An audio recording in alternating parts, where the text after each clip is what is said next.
Hi, everyone. This is Carrie. Welcome back in. So, I've never tried to place the Waukesha Parade trial in full on my channel. What we are doing here for the final time is we're putting the trial up in chronological order. I am trimming it, but I'm not trimming it near as bad as I've done in the past with these other clips that we've done. So, enjoy, and I'll be back with you in just a little bit here.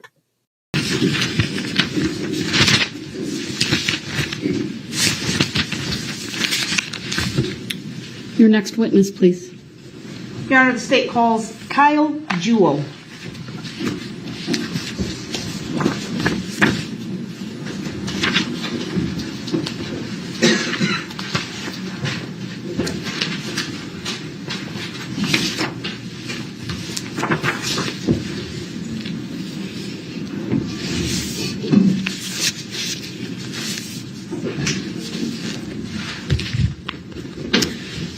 Good afternoon, sir. If you would please make your way to the witness stand, which is to my right, upper riser. When you get there, please remain standing.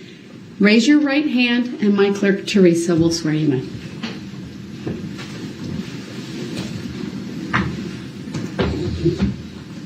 Do you solemnly swear that the testimony you're about to give shall be the truth, the whole truth, and nothing but the truth, so help you God? I do. Thank you, sir. Please have a seat.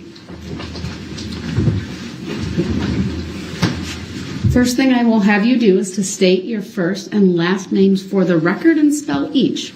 Kyle Jewell, Kyle Jewell. Thank you. Go ahead, your witness. Thank you. Good afternoon, Mr. Jewell. Good afternoon. Mr. Jewell, on the day of November 21, 2021, did you attend the Waukesha Christmas parade in downtown Waukesha? Yes. Did you come with friends and family members? Yes, with family. About how many people were in your group, sir? Probably 7 or 9. I would have to count them to really get the accurate number. Okay. And where did you set up along the parade route to watch the festivities? Yeah, so we were right in between those new apartments and Olo Chocolate. I don't know what road it was next to. Okay. If you haven't noticed, the prosecution is calling witnesses in the order of the events. The way they have this all laid out and managed to avoid calling any children to testify was really brilliant. And so you were right on Main Street, correct? Yeah. And new apartments are like 4 or 5 stories high, is that right? Yep, right next to Olo Chocolate. Okay, and on the north side of the road that would be? Correct. Okay. As you were sitting there, what do you recall happening, sir? Yeah, so we were watching the parade. Had a bunch of kids in front of us, my kids, some other family members, and at one point, we had I believe it was the Remax hot air balloon truck coming to the left of us, and then we start hearing just some people yelling, "Stop that car!" And the next thing you know, from my left, going down the road, you see a red SUV just go straight through the parade, and where we were sitting at that time was the Waukesha South's band, and just drove right through Waukesha South's band, and just continued going. Did you see any people being struck by the SUV? Yes. Did you see any objects flying in the air? I didn't see any objects flying in the air. I saw the red SUV going over people. Okay, can you describe that for us, please? Yeah, so the band had just passed us, red SUV going, again, this is just an estimate, maybe 30, 40 miles an hour, just went straight over the Waukesha South band, and it's not like it stopped. I mean, it went over. I saw the red SUV. It looked like it went in the air, like over a pretty big object, and it just was like a big old speed bump and kept going. Okay. You saw that from your position on the side of the road? Yes. At some point, did you get up and leave your position? I did. So when the red SUV had pretty much gone through the band, my reaction was to run after the car, and honestly was trying to get into it to stop it. That was just my perspective on it. Okay. I did not get into the SUV. Were you able to catch it? No. It drove off at a pretty quick speed after it went through the band. And you were running on foot? Correct. Okay. Prior to the SUV hitting the students in the band, did you hear the horn on the vehicle honking at all? I did not. As the vehicle struck students in the band, did you ever see the vehicle stop?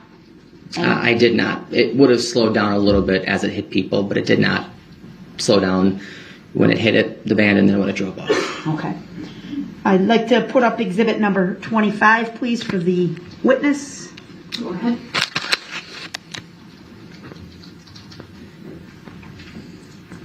And is there anything on your screen in front of you, sir? Yes. Okay. Is this 25? Okay. And you see the video that's showing on your screen in front of you, sir? Yes. Is this a video that you've seen before? Yes, it is. And do you believe this is a true and accurate representation of the events as you saw them on November 21 of 2021? Yes. Like to admit number 25 and permission to play it for the jury? Anything, Mr. Brooks? Objection, hearsay. How is everybody seeing the videos before seeing them now? You can ask that on cross-exam, sir. But the foundation has been laid, and Exhibit 25 is received. Permission to publish is granted. All right, we're going to put it up, and then before we play anything, I'd ask if you could point out for the jury the approximate area where you and your family were stationed. How do you want me to do that?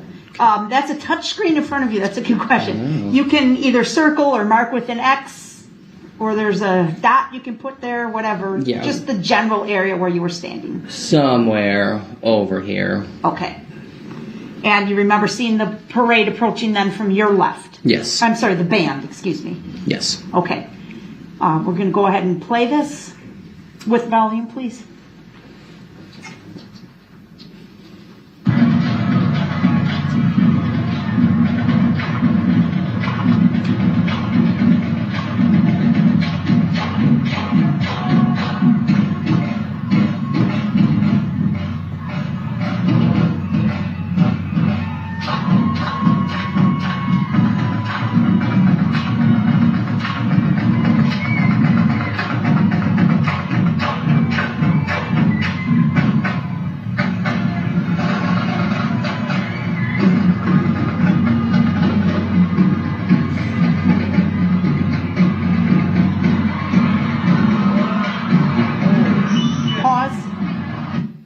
Okay, we paused at the 41-second mark.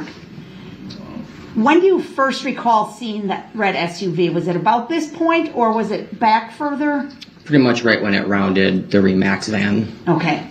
And then do you remember seeing it come around the left side of the Remax van and then veer to the right in front of the Remax van? Yes. And now it's headed in the direction of where you and your family are? Correct. Do you remember that, sir? Yes. What were you thinking during this? Really what's going on. Normally you don't see a vehicle going that quick down a parade route. Okay. Go ahead and continue playing, please.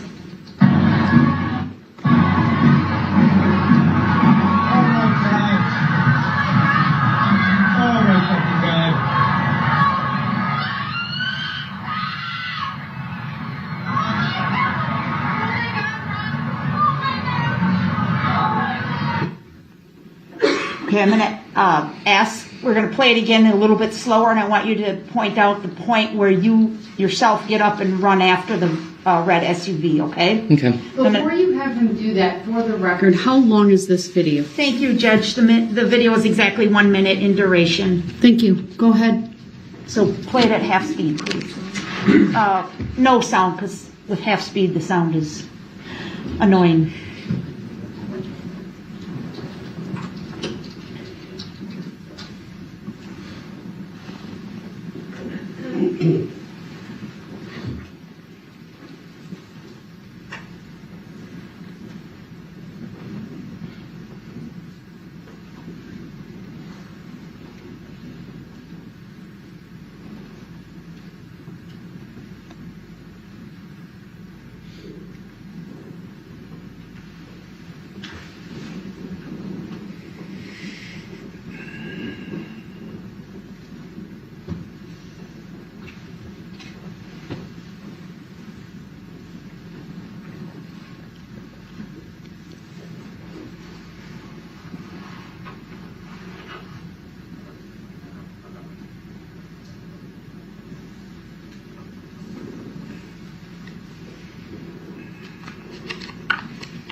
You can pause it right there. Okay, we're paused at the 48-second mark. You see yourself, sir? I do. Where are you? You want me to circle it. You've just run out into the middle of the street, is that right? Or towards the middle of the street? Yes. Where were you going? Chasing after the car. What were you going to do if you caught it? Wanted to stop it. Try and stop it. Yep. You described on your direct testimony the seeing the car look like it was going over speed bumps, is that right? Yes. Is that what's shown in this exhibit number 25? Yes. In fact, it was going over people, not speed bumps. Correct. Yes. Keep playing. I want to see where you go.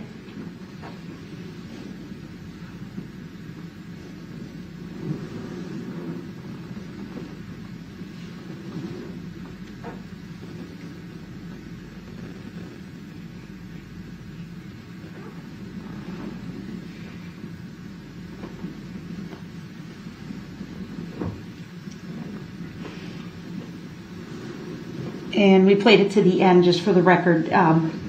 You never were able to catch up. No. But towards the end of that video, you're off screen. We can't see you anymore. Yes. About how far down did you chase that SUV, sir? It had to have been pretty far down the road. I don't have an exact that I can remember, but I ran for a pretty good amount of time. It wasn't quite to the 5 corners. Okay. But it was a pretty good distance. And any point along the way, did you notice the SUV stop? I did not, no.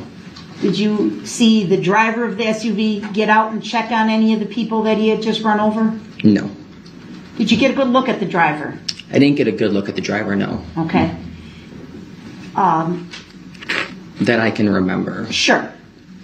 After you chased the SUV but were not able to catch it, did you make your way back towards your family? I did. Did you encounter injured people along the way? Yes, many of them. And were they mostly from the school band or others? Mainly from the South's band. Okay. All right. Thank you. I don't have any other questions, sir. All right, thank you. Mr. Brooks, do you have any questions? Yes, I do. Do you recall being interviewed by a Detective Carpenter on November 24th of 2021? I do remember being interviewed by a detective, yes. Any idea why it took a few days for you to be interviewed? Just the nature of the incident.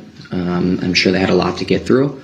So I just wanted to wait a little bit, and it wasn't something that I was going to do. Yeah. When you say it wasn't something that you was going to do, what are you referring to? Just seek some counsel from some mentors. After talking with them, they had advised that I should make a statement.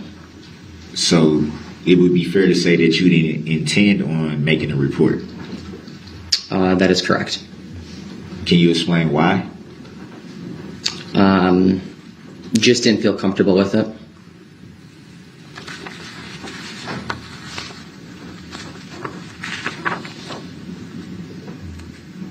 Would it be fair to say that the events that you witnessed would make anyone want to make a report? Would that be fair to say? Yes. And once again, Brooks is only helping the prosecution with his questioning of the witness. Do you recall about what time you arrived at the parade? I do not. Do you recall what time you left? I do not. You stated earlier that you were with family. Is that correct? Yes. Were you or any of your family members injured in the incident? No.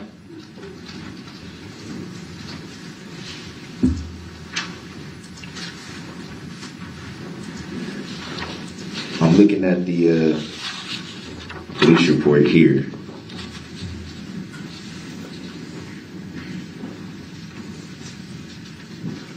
You did state that you didn't get a description of the driver, correct? Yes. Did you get a license plate number? I did not. Do you recall if there was any tint on the vehicle that you saw? Not in the front, no. What do you mean by not in the front? I did not see any tint on the front windows or the passenger side window. From what I could remember, there was tint on the back windows. So it would be fair to say that you couldn't see into the back of the vehicle, correct? Correct.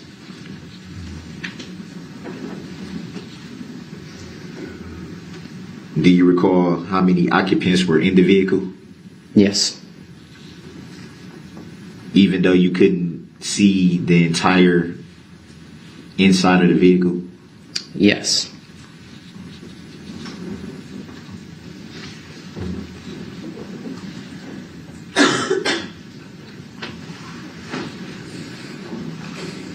Do you recall saying in your report that, or saying in the report that was reported by Detective Carpenter,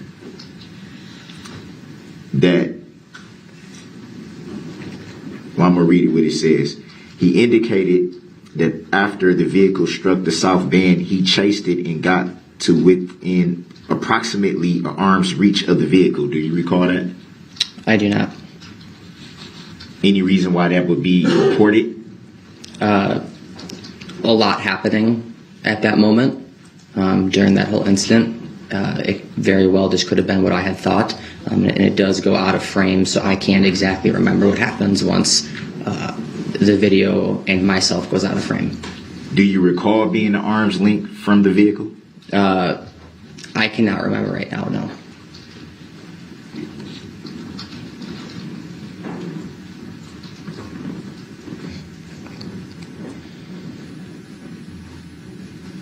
At what point did you see the vehicle slow down? As it went over Waukesha South Band.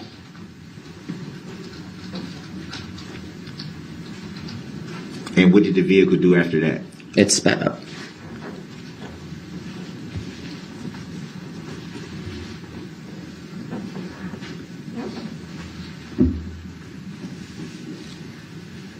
Do you recall describing the acceleration as rapid? Yes. Would you say that the video that we just saw depicts a rapid acceleration? Yes.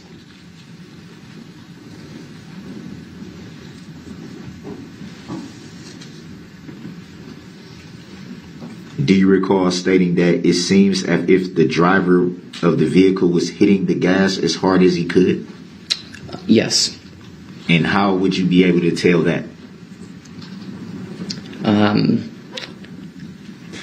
The nature of a vehicle going over people,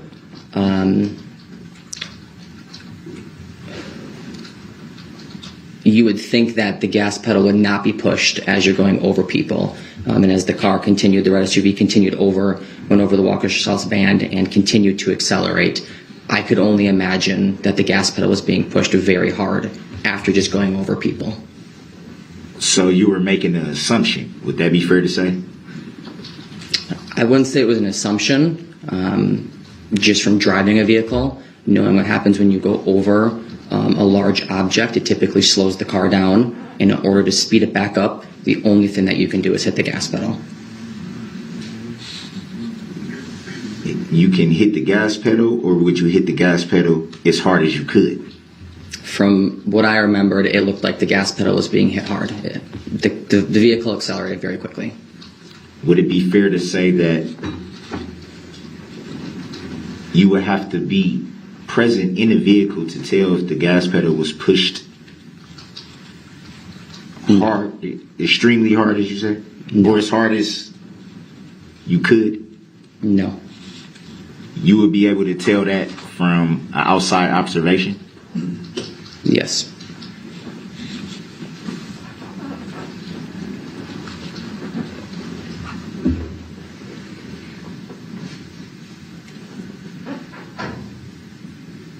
Did you observe the route of the vehicle after? Well, the video shows you kind of go off the screen, and did you observe where the vehicle went at that point? Yes.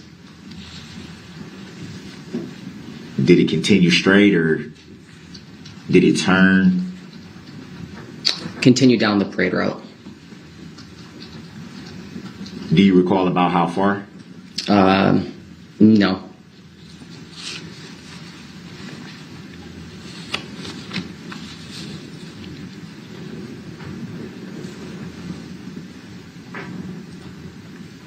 Do you recall seeing any brake lights? No. Even when it briefly slowed down? That would be correct.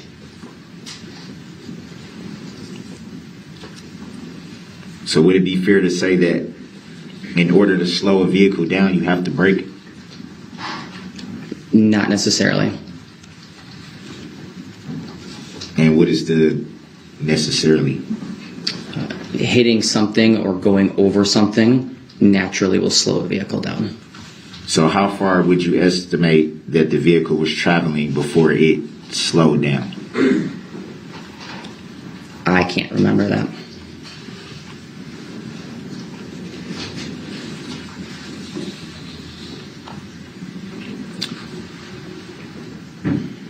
Can you pull up Exhibit 25 again?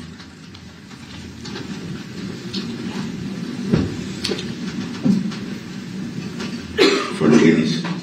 Go ahead. Do you want it to the jury or just to the witness? To everybody. Okay. There you go. Is the sound up?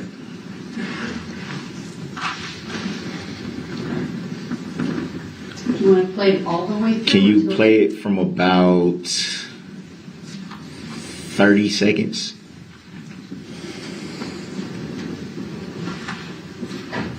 Is that about right? Yeah, that's about right. The counter reads 29 seconds at this point, Your Honor. Thank you. Well, roughly around that area.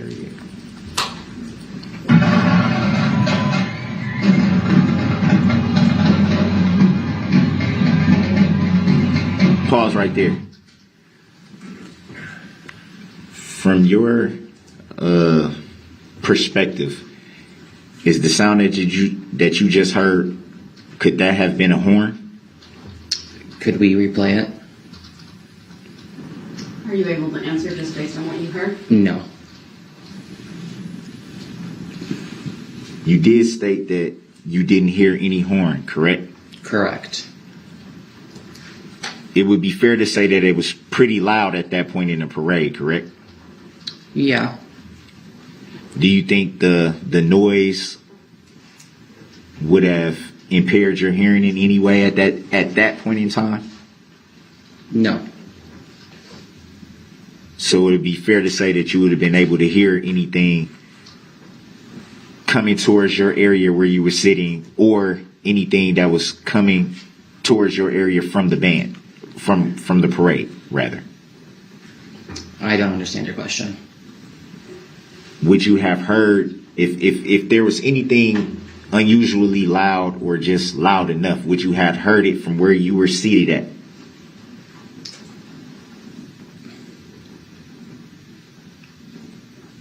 I don't know how to answer that.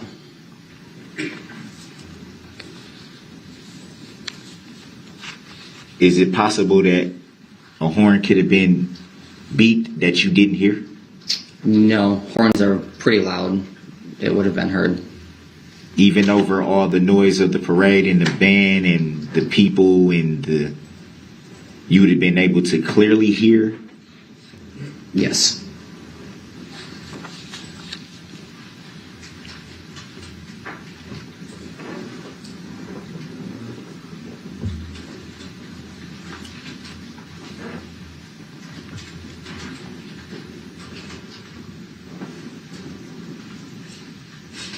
Do you recall what you saw the driver doing at the time that it passed the area that you were seated at? Driving the car. Did you observe any other actions by the driver? No. Just focused on the road that was ahead of him.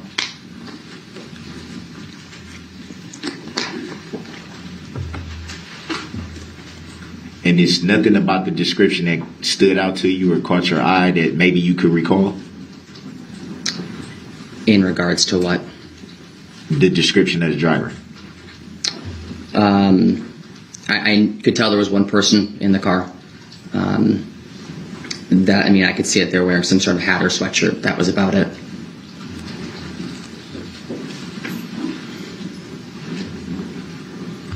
And after the vehicle passed where you were seated at, and how long did you stay at the parade after what you saw? I wouldn't be able to remember that. Did you attempt to help anyone injured or check for your family here? At that point, when I started running back, there were a lot of bodies on the ground. And from the looks of it, there was already people helping them. So my next reaction was get back to my family.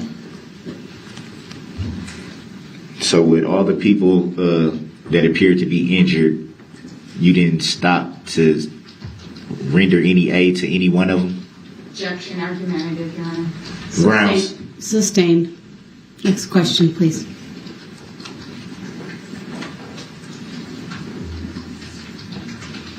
Was there anything else about the vehicle that stuck out to you? No.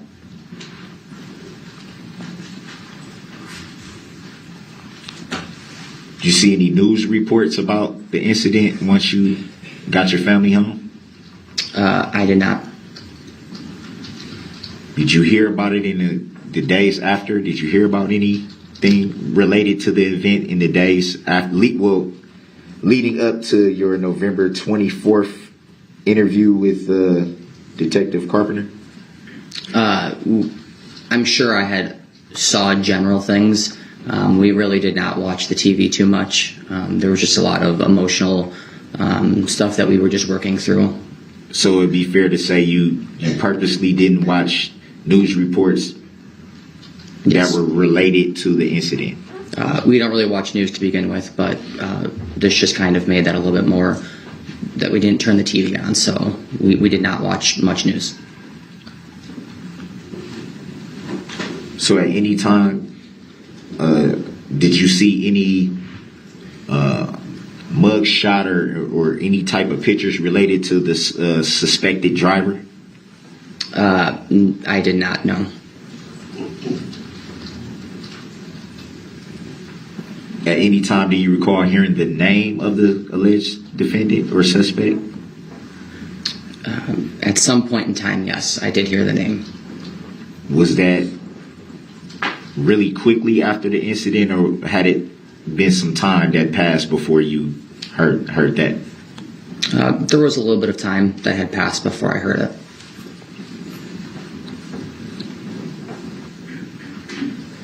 And you yourself didn't file a claim in this matter, did you? Objection, relevance. Grounds. If you can be a little more specific, if you mean a claim related to any, related to the parade. Did you make a claim of being an injured party, or did anybody in your family make a claim of being an injured party? No.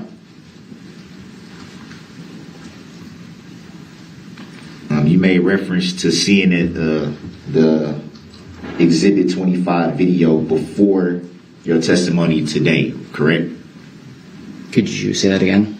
You made reference earlier that you had saw the video that was shown before you testified today, correct? Yes. About how many times have you saw the video before today? Once. So today was your second time seeing the same video? Correct. Is there anything that brought back or help you recall anything that you may have missed when you did your initial report? Seeing the video for a second time? Could you ask that once more? Seeing the video just now for the second time, did it bring back any memory that you may have not reported before, or did it bring back something that you may have missed, overlooked? Not that I know of or remember, no. Were you aware that you might be called to testify in this matter? Yes. So it'd be fair to say that you were anticipating being a witness? No.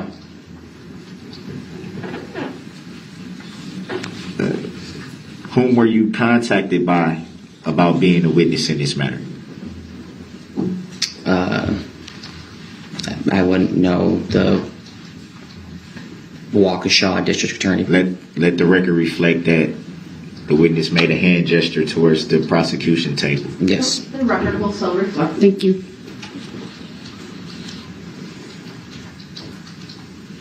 So it would be fair to say that you were contacted about testifying in this matter directly from the Waukesha District Attorney's office?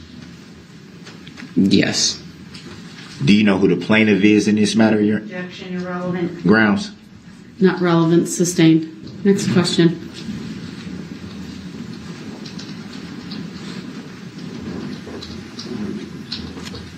Are you aware of any injured party or plaintiff in this matter?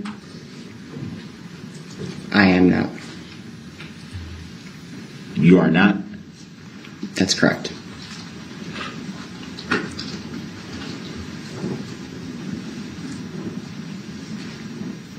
Have you read or seen any complaint besides your own in this matter? You mean a statement, or do you mean a criminal complaint? A complaint, any complaint. Object to vagueness and relevance. Grounds? Sustained.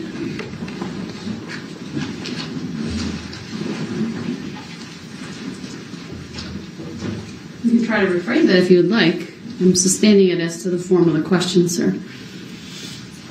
Have you seen any other statements by any parties other than yourself in relation to this incident?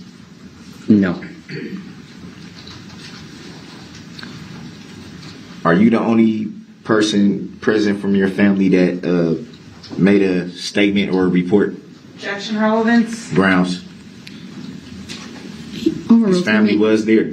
Overruled. He may answer if anyone else in his family provided a statement. No, I did not.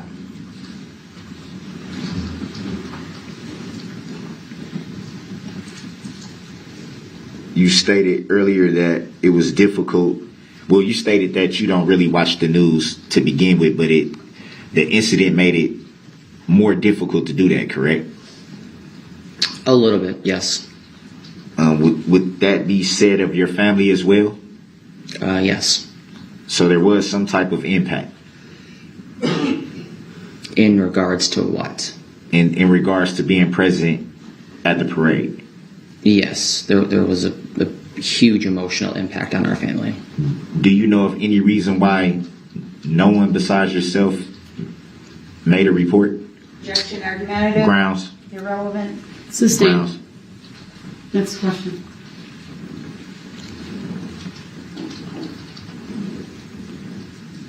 So as far as you know, you've never seen or interacted with the plaintiff in this matter? Objection. Grounds? Irrelevant. Grounds? Sustained. Under 90611, new topic, please. One not already covered.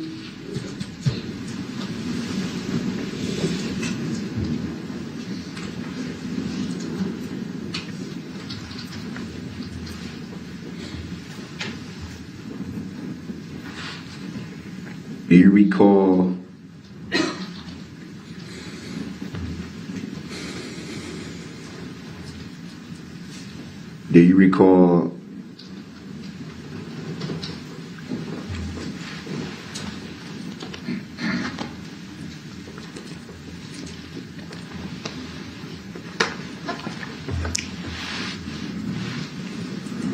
the motion of the vehicle as it passed where you were seated? Withdraw the objection. He clarified at what location he was referring to. Thank you. In regards to what motion? How the vehicle was moving, driving? Where I was sitting, it would have been my left side, and the car was approaching from my left side, driving, I don't know, north, south, east, all that stuff, but right as to be on my left, proceeded to go through on my right down Main Street. From where you were seated, were you seated to where there were people standing in front of where you were seated? Yes, my family. Anybody else besides your family? Nope, just my family. It would be fair to say from the video that there were quite a few people standing in the general area where you were seated at. Would that be fair to say? Yes, most of the people in front of me were kids, so they were littler than me. Did you observe any one of those kids being struck? No. So it would be fair to say that the vehicle did not strike anybody that was seated on the curb right there where you were at? Specifically right where I was at, no.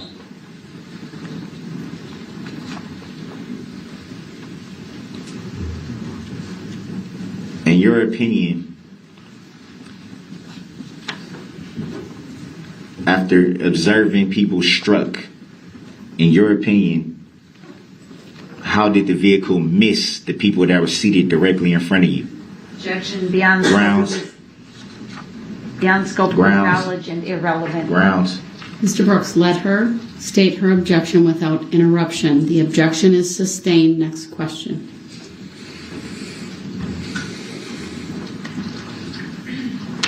So would it be fair to say that the only people you observed being struck was the Waukesha South Band?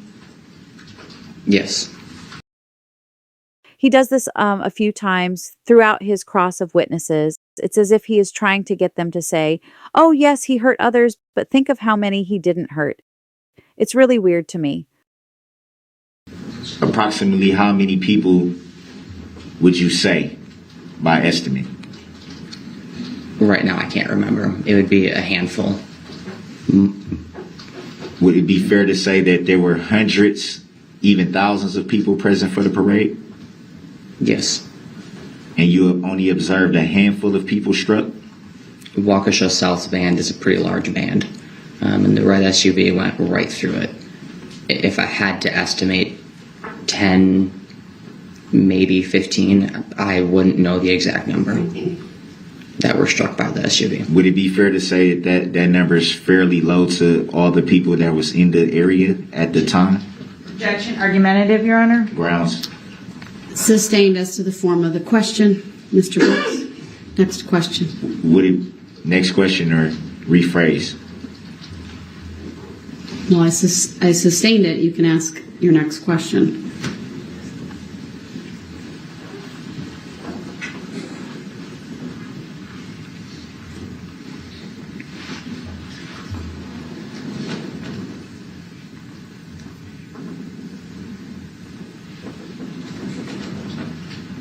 Would you identify yourself as an injured party in this matter? Objection asked and answered. Grounds. Sustained. Would you identify as an injured party in this matter? Objection. Grounds. Sustained. Asked and answered.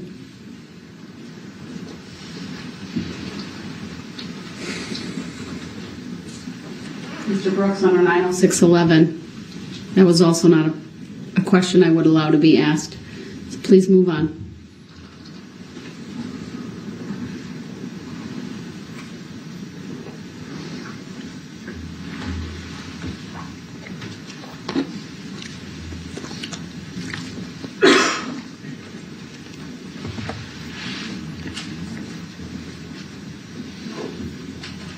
No further questions. May I redirect?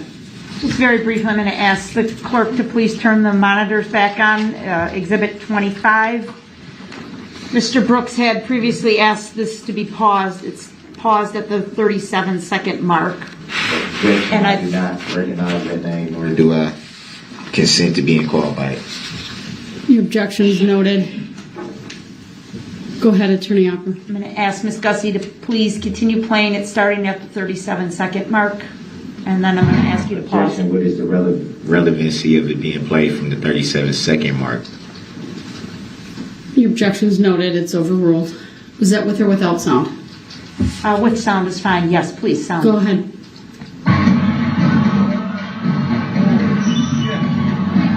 Pause. We're stopped at the 42-second mark. Mr. Jewell, at this point, would you say the SUV is very close to you and your family? Yes. At this point, did you hear the SUV honking its horn in any manner? No. Would you say the SUV is very close to the vehicle in the middle of the road containing the Waukesha South mascot? Yes. Would you also say it's very close to the two people standing in the street, one wearing a Santa hat and the other, I think, is dressed like a lion or some type of character? Yes. Did you hear the horn honking at this location, sir? No.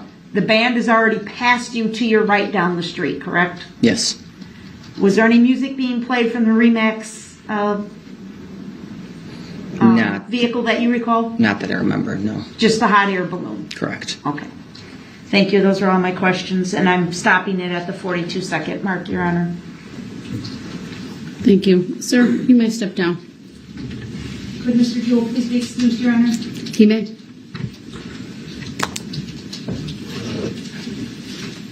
We do need a brief discussion outside the presence of the jury before our next witness, Your Honor. Okay, very well. I'll excuse the jury. I'll rise for the jury. All right, go ahead, Attorney Offer. Actually, I'll cover this, Judge. Very well, go ahead. The next witness is Thomas Greene. This is the witness that we previously raised the issue about having one prior criminal conviction. It's from 2005. A CCAP printout was provided to the defendant for the misdemeanor offense of criminal trespass. The offense date is from 17 years ago. The witness was 21 years old at that time. He's now 38, has no other intervening criminal convictions, was not originally a crime of deception. I believe that it's not relevant for purposes of impeachment. I'd ask the court to exclude that conviction from this witness's testimony.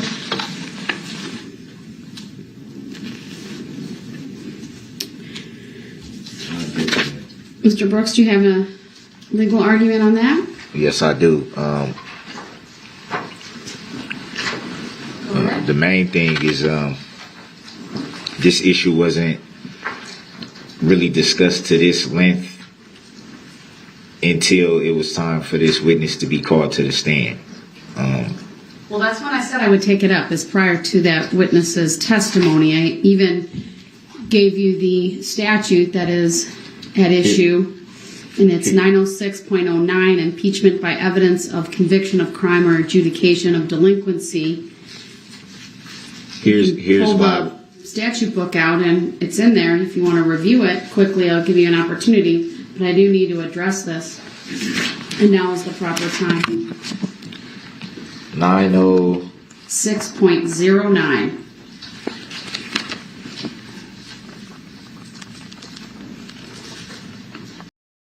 His self-righteous bullshit right here is so annoying.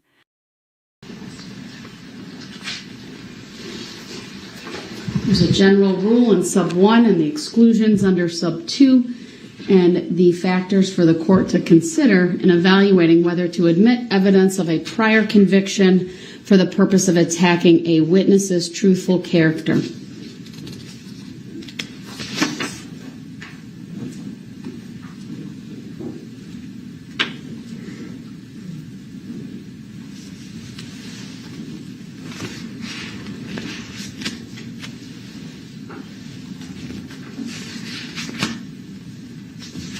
I see it.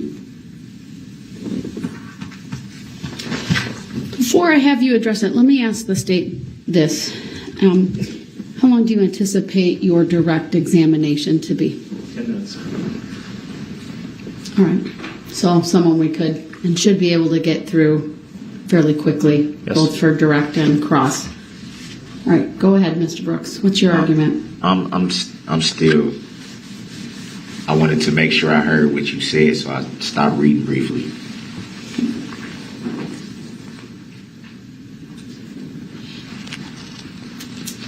I guess I would, from what I've read so far, I would go to 906.09 sub 2.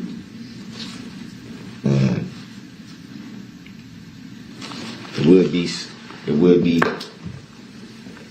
kind of problematic, and I'll say that because if I was going to take the stand, my record would be brought up, and some things on my record was done 20 something years ago, but it would still have bearing. So I believe that it should be fair. It should be the same. Did y'all catch that? If I was going to take the stand. See, I wonder if he ever had any intention of being a witness. I think he decided to say everything he wanted to say in his closing, and he was able to avoid the cross from the prosecution. That being said, who do you guys think would have been the one to question him? I'm putting my money on Opper the Chopper. Put your thoughts in the comments. I believe that if the witness knew that there was a possibility that they would give testimony and agreed to give testimony, then they also agreed that their credibility can be questioned. I think that's really a fundamental thing to be able to cross-examine on my part would be to see if they're credible, to see that they would honor their oath that they give in the court to be truthful. And part of being able to ask them questions like this pertaining to a criminal conviction would be relevant. You do understand the inquiry is limited to the following. Have you been convicted of a crime? If the answer I allow is yes, they would say yes. The follow-up would be, if so, how many times? And in this case, my understanding is there's just one. Don't get into the specifics of it. That's not proper questioning for impeachment. Do you understand that? I follow. All right, let me hear from the state in response. So again, looking at the factors under 90609 sub 2, just about every factor weighs in favor of not informing the jury of this conviction. We've got a conviction date of April 4th of 2006. So we've got, again,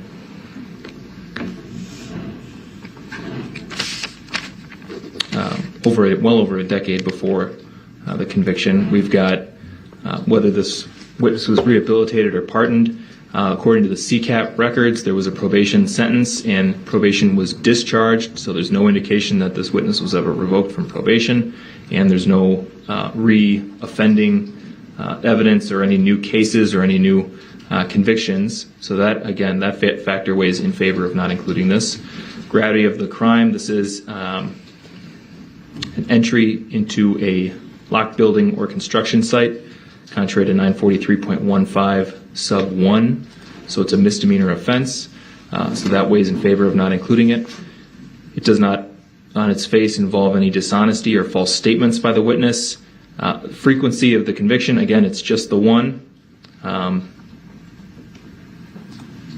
And in terms of any other relevant factors, as an offer of proof, I'll inform the court that this witness is going to testify about his and his family's presence near the Martha Merrill's bookstore on the day of the parade, the positioning of his children, and what he remembers in terms of the SUV driving along the parade route and clipping his two children who were seated on the curb watching the parade.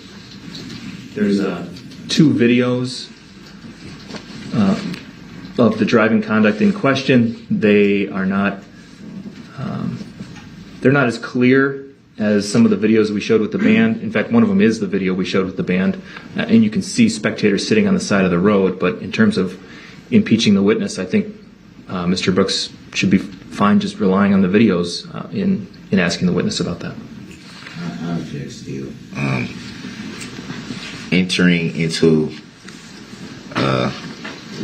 Entering into anything with is deceptive in nature. Just right off the bat, that's deceptive in nature. Oh, you mean like you entering into the parade route? Why would you enter into something that you're obviously not supposed to be into? you entered into something because you were not supposed to be in there. That's deceptive in nature. It's also not enough information that would suggest that the probation wasn't discharged by revocation. It's not clear. And also, the prosecution just stated on record that they will only need about 10 minutes of testimony from this witness, but now they're talking about videos. That seems like it's going to be a little bit more than 10 minutes.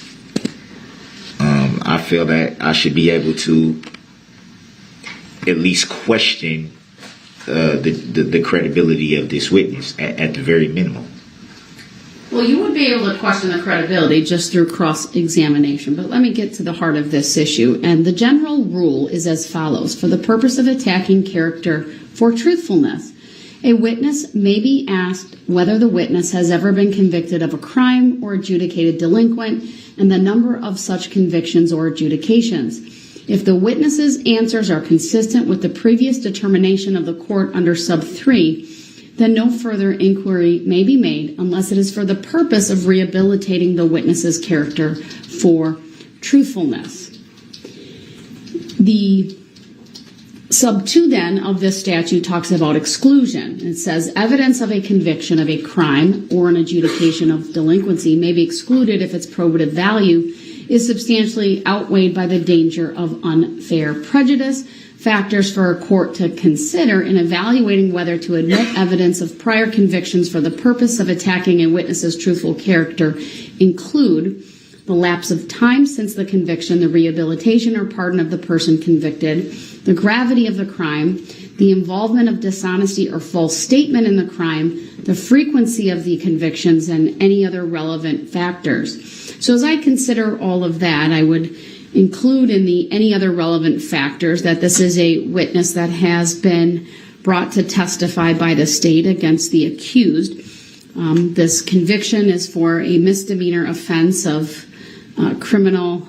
Can I have the exact? I wrote down criminal trespass, but I just want to make sure I have it accurate. Yes, the statute in question is 943.15 sub 1,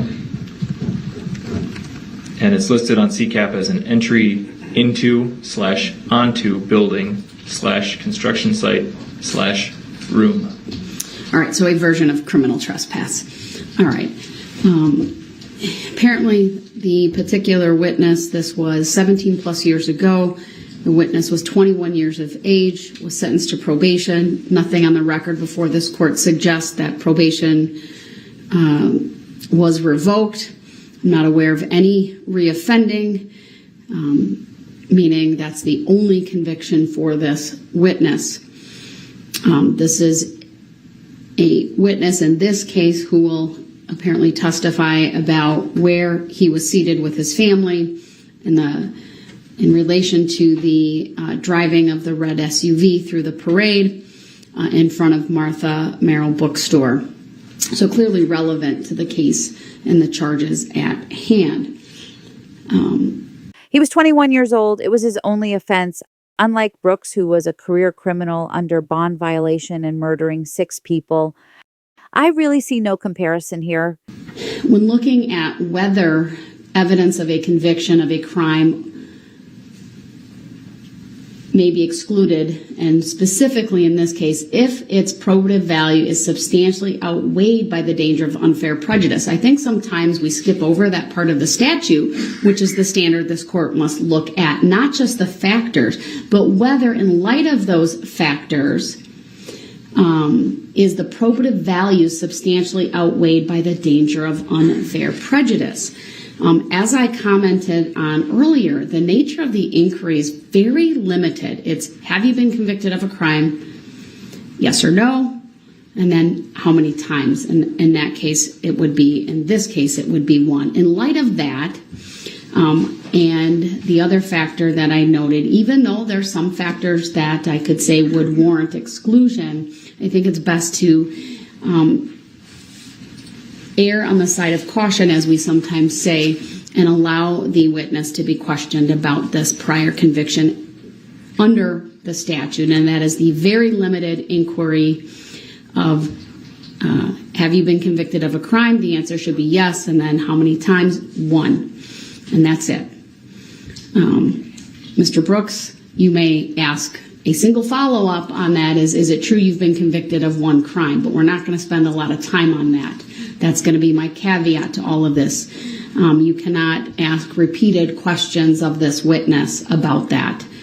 The jury will further get instructed later on about the purpose of a prior conviction, that it bears solely on credibility, and then ultimately it's up to the jury to determine whether or what to believe. So that's my ruling on this. Now with that, it's now 4:15. Would you like the witness to testify today? Yes. All right. Any questions, Mr. Brooks? No, I was just going to say, what if I didn't really want to go into it? What if I just wanted one question just to say, have you ever been convicted of a crime, and just left it at that? That's fine. I'm sure the state's going to ask the questions first, though. That's typically how this goes. All right. Bring the jury out. I just need a moment to Understood. this. Understood.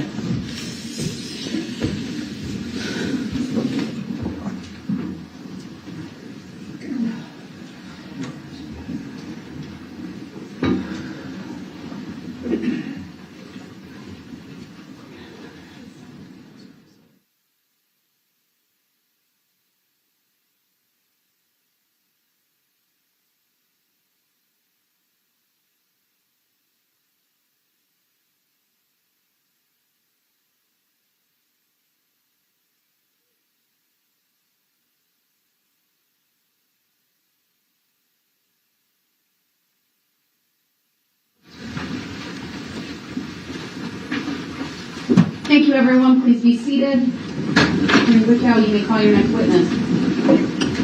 State calls Thomas Greene. All right, good afternoon, Mr. Greene. If you would please make your way to the witness stand, which is on my right, up a riser. When you get there, please remain standing. Raise your right hand. My clerk, Teresa, who's on my left, will swear you in. Do you solemnly swear that the testimony you're about to give shall be the truth, the whole truth, and nothing but the truth, so help you God? Yes. Thank you, sir. Please have a seat. First thing I will have you do is to state your first and last names for the record and spell each. Thomas Greene, Thomas Greene. Thank you. Go ahead, your witness. Thank you. Mr. Greene, what city or village do you live in? The town of Merton. Were you at the Waukesha Christmas Parade on November 21st of 2021? Yes. Who were you with at the parade? I was with my wife and 3 children. Okay. Do you remember where you were along the parade route? I know I was across the street from a bookstore. Okay. I'm going to ask that we project Exhibit 15 for everybody, please. 15. Go ahead.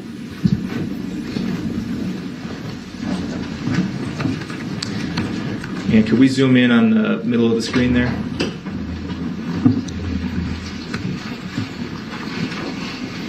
Down a little bit. Right there. Okay. Do you see your kids' names anywhere on that exhibit?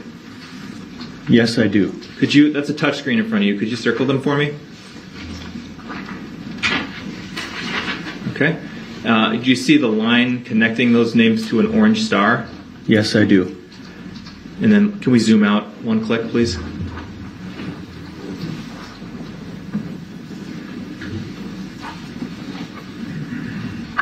Do you recognize the neighborhood depicted in this map? Kind of, yes. Do you know what it is? Downtown Waukesha. Okay.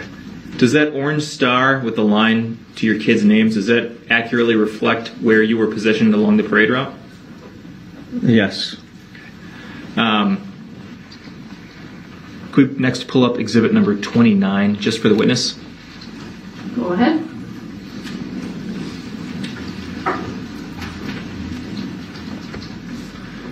Do you see an image in front of you?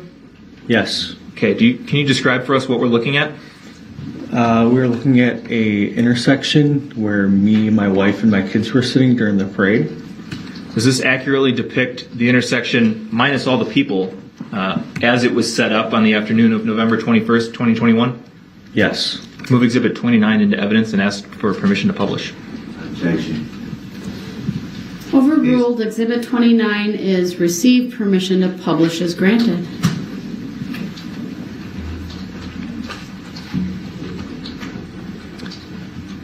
Can we get rid of that side stuff?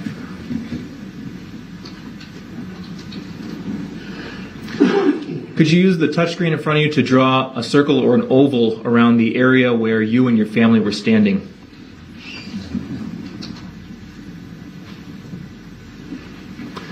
And can we please save this annotation as Exhibit 29A?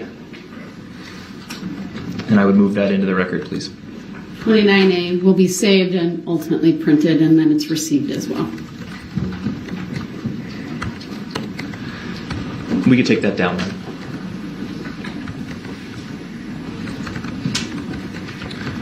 Can you describe for us what happened, what you observed that afternoon as you were watching the Christmas parade? Yes, we were just watching the Christmas parade as we normally do, go to lots of parades as a family. And I heard a loud crash noise to my right, and I looked that way, and then I seen a car running over the marching band. And as soon as the car had ran over the marching band, it swerved towards me and my family, and then just proceeded on down the parade route. Down Main Street? Yep. Okay. Can you describe for us how you, your wife, and your children were positioned? We were facing the parade, straight on. Where was your wife in relation to you? To my left. Were you standing or sitting? Standing. Facing the parade route, I'm assuming? Yes. Okay. Where were your kids in relation to you? In front of me. How many kids do you have? 3. And which of the 3 kids were in front of you? Charlie and Lily were in front of me, sitting on a bench. Okay, what kind of bench? Fold-out bench. How far away from you were they? Maybe 3 feet. If you wanted to reach out and touch them, could you have? Yes. How old was Charlie back in November of 2021? Objection, irrelevant. Overruled. 9. And what about Lily? How old was she back then? Objection, relevant. Overruled. 11. What happened as the vehicle that you described approached your family? It swerved towards us. Can you describe the direction of travel when you say swerve?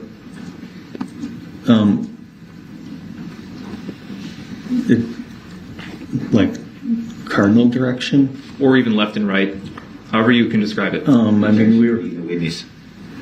Overruled. He may answer the question. We were facing the parade route, and it swerved towards us. Okay. And just for the record, he used his right hand in a gesture towards him, almost like a cupping motion towards him. Go ahead. Thank you. I'm going to ask to display Exhibit 22 for the witness only. Go ahead. And we'll, can we start around the 12-second mark, please?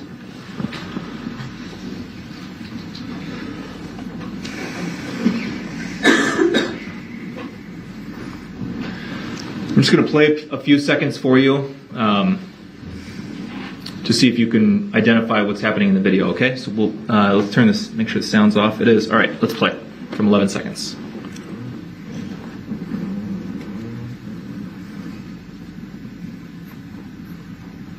And pause at 19 seconds. Do you recognize that portion of the video you just watched? Yes. What does it show? It shows where the SUV had ran over the band where I had first heard it coming, and then it's swerving towards my family. So I would ask that we publish that portion of the video from 12 seconds to 19 seconds. Go ahead.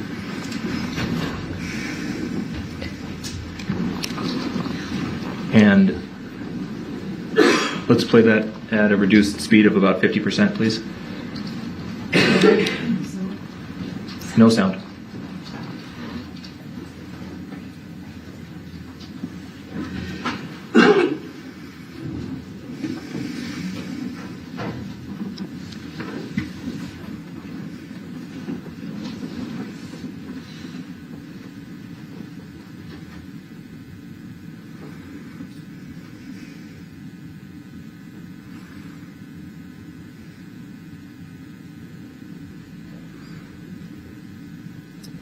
Pause. We've paused at 21 seconds. Can you circle for us the area where you and your family were at this moment in time? Objection. I thought it was being played till 19 seconds. Oh, your objection is noted. It's overruled. Go ahead, circle, sir. And could we please have a saved screen grab of that and mark it as Exhibit 22A and move it into evidence? 22A is received. It will be marked and printed later.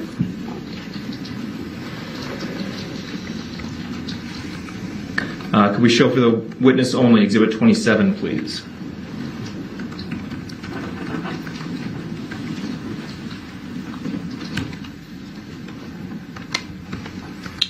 Do you see a video on your screen?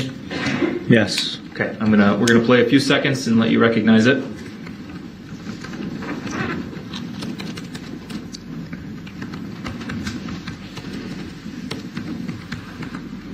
Paused at 5 seconds. Do you recognize that video?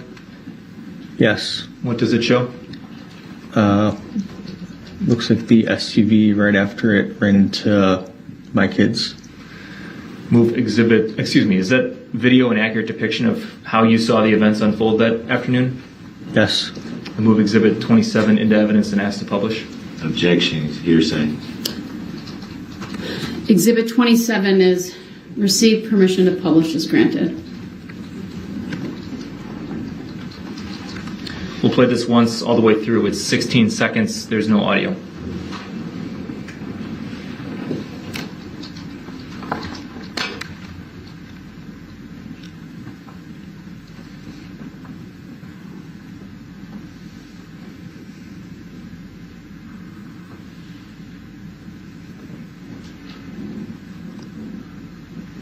Okay, we can take that down. The area of that video that's relevant to you and your family would be the top left portion, is that right? Yes. Okay. Do you know whether your two kids were struck by the vehicle? Yes, they were. Okay. And that's consistent with where they were sitting along the curb? Yes. All right. I don't have any other questions. Thank you. Go ahead, Mr. Brooks. You stated that all the videos you just saw were accurate depictions of what you observed that day, correct? Yes. Have you seen any of these videos before today? No.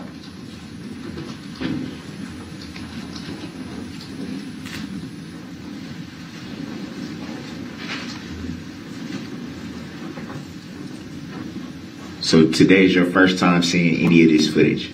Yes.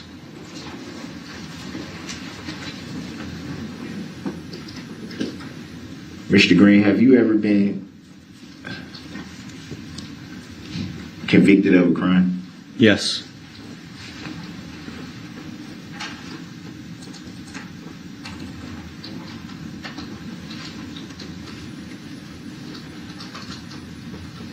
Do you remember what you did when the vehicle passed you?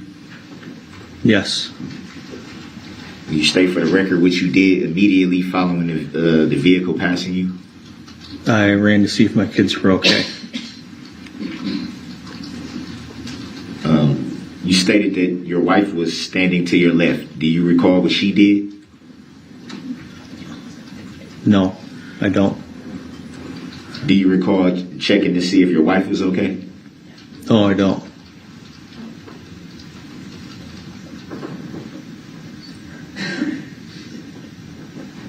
Do you recall getting a look at the driver of the vehicle? Yes, I do. And what did you see? I seen somebody in a hoodie with dark skin. Did you observe anyone else in the vehicle? No, I did not. Could you see the entire vehicle? Passenger seat and back seats? I don't recall seeing anybody in the back seats. The windows were tinted.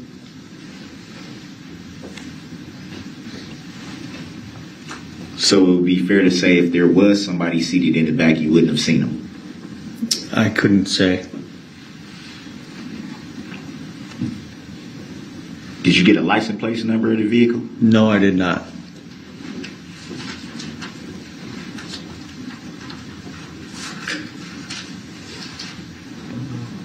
From your opinion, about how fast would you say the vehicle was traveling? Hard to say.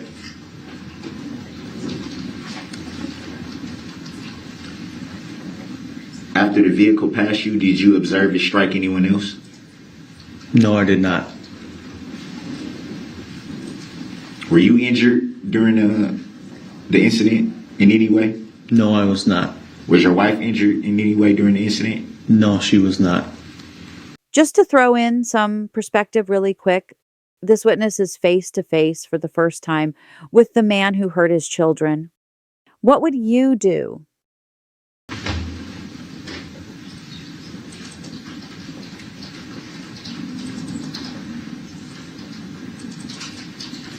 Do you recall about how long you were at the parade before the incident happened? I do not. Do you recall about how long you stayed after the incident? No longer than 3 minutes? So you got right out of there immediately after? Yes.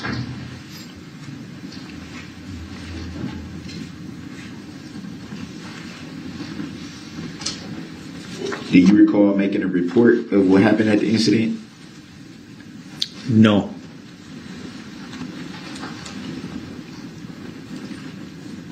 You don't recall talking to Officer Sepakan? I did not talk to anybody at the incident.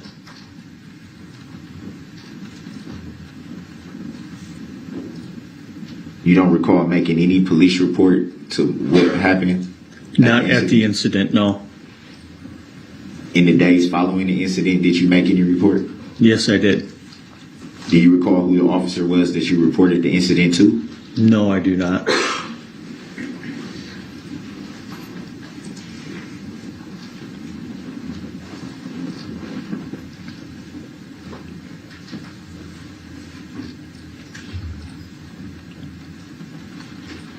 So earlier you said that you heard a crash to your right, which alerted you to the vehicle approaching. Is that fair to say? Yes. Do you know what that crash was? The vehicle hitting the band.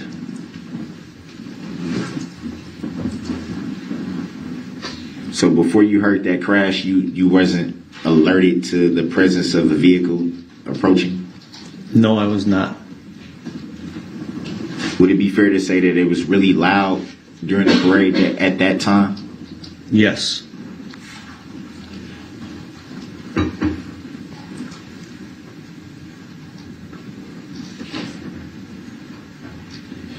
Do you recall in the report that you made that you initially thought the vehicle was part of the parade and it was an accident?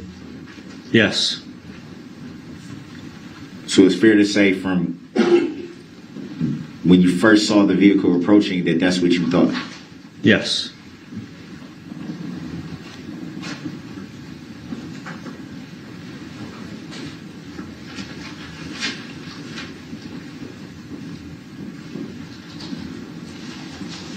Do you recall the vehicle swerving? Yes, I do. Do you remember what direction the vehicle swerved in? To the left, towards me and my family. And did it swerve away from your family at that point? After it hit my family, yes.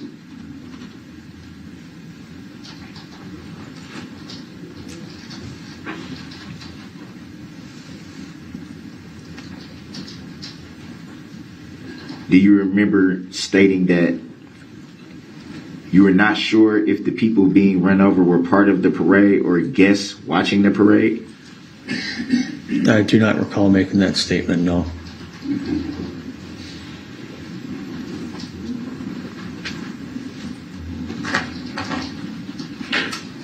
Do you recall the make or model of the SUV? No, I do not. Do you recall the license plate number of the SUV? No, I do not.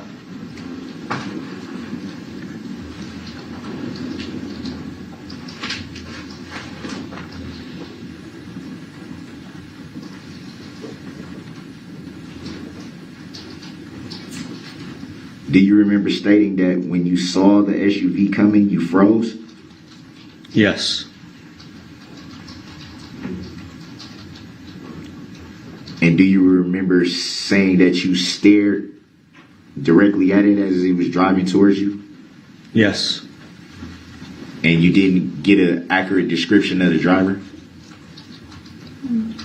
I had already stated that I seen a tan-skinned person with a hood on. You said dark skin. Objection. That's not a question and argumentative. Oh, is there a Brown. question, Mr. Brooks? You can't testify, but you can question him. So your last statement I'll strike. Ask your question. Did you not state earlier that you saw a dark skinned driver? Yes. And did you now just state that you saw a tan skinned driver? They both seem the same to me.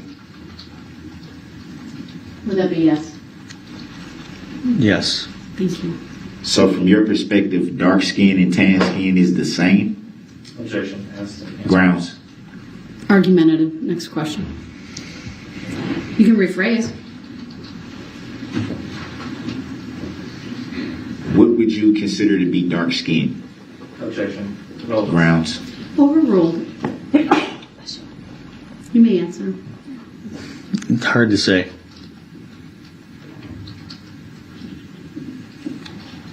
What would you consider to be tan skin?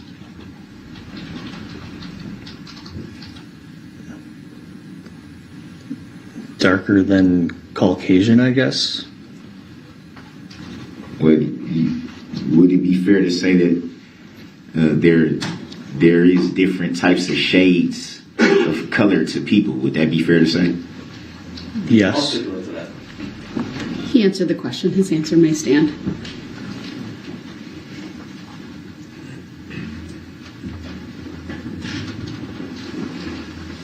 Do you recall if the driver was doing anything, gesturing or doing anything? No.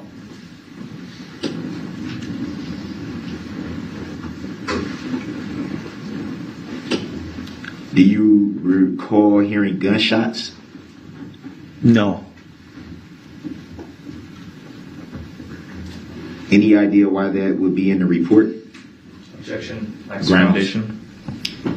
Sustained as to the form of the question at Max Foundation.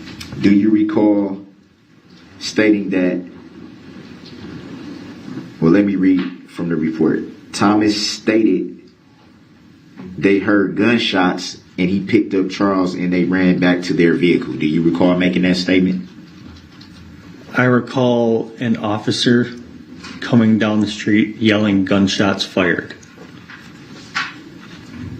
Any idea why you would be mistaken in your report that you heard the gunshots? Objection. Mischaracterizes. Grounds. Sustained lack of foundation as to the form of the question. I'm reading directly from the report now.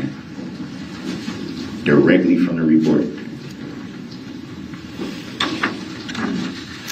That's not the issue, Mr. Brooks. The issue is it his statement or a summary of his statement? Because that makes a difference to the foundation you have to lay. It does not say summary.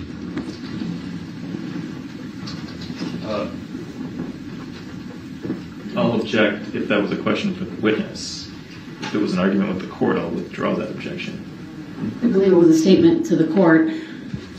I don't know what you're looking at. But if it's a witness statement, typically there's something either signed, sometimes police officers summarize what witnesses say to them, so that's what I'm referring to as a summary. And if it's in a summary, typically if it's a direct attribution to a witness, it's in quotes. So with that, ask your question. This is not in quotes, but I'm going to assume this is summary. Do you remember stating in your summary report that you heard gunshots? No.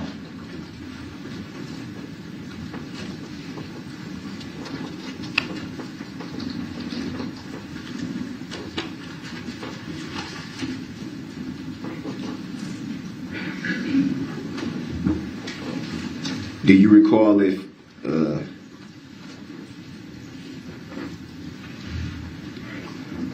the injuries suffered by your family were broken bones? They were not.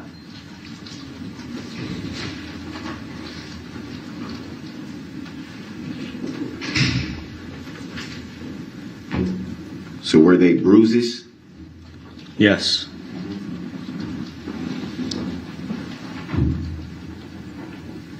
About how long would you say that your family was treated at the hospital before being released?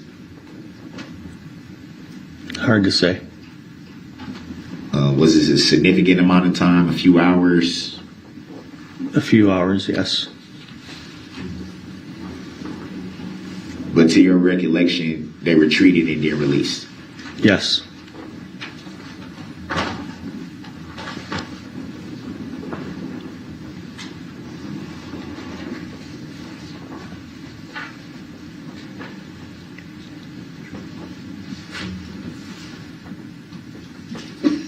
And who is Nicole? My wife. Do you recall Nicole making any statements to law enforcement? She made one, yes. Do you recall Nicole stating that she heard gunshots? No, I do not. There's been an objection. It calls for hearsay. It's sustained. Any answer that he gave is struck. Jury shall disregard it. Your Honor, I'm also reading this from the summary. Question him about what he knows, not what other people said to him. No, the question was, did he know? Do you recall her saying that she heard gunshots? You're asking him to confirm hearsay, so it's sustained. Next question or rephrase. Like, are you aware?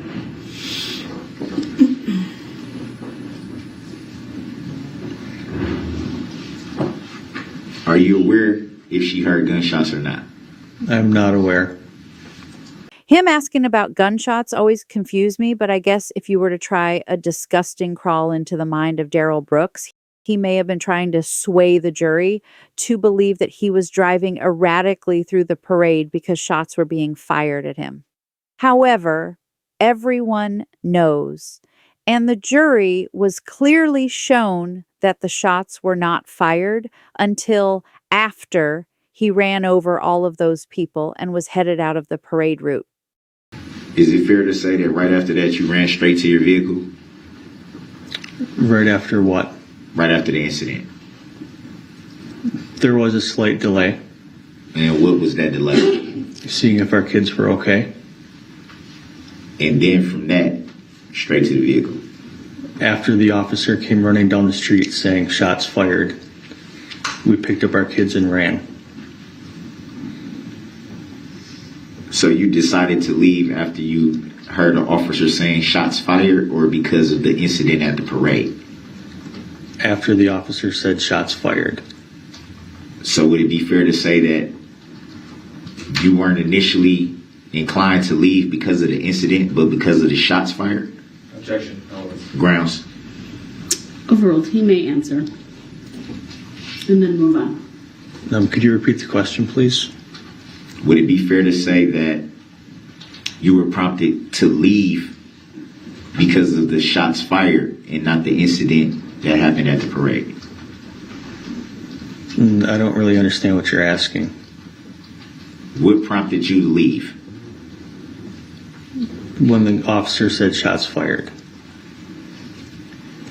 So the incident that happened didn't prompt you to leave? Not Grounds? Overruled. He may answer if he understands the question. We did not want to leave right away because my son said he couldn't feel his legs, and there was a woman there helping us that said he might have a back injury, that we should not move him.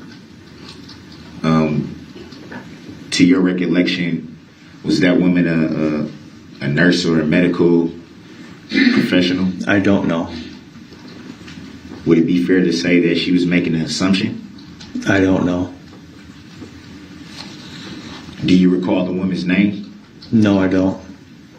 Do you recall if she was a spectator or someone marching or? I don't know. Do you recall the description of the woman that told you not to move your child? I'll object. Relevance. Grounds. Overruled. He may answer. Caucasian, blonde hair.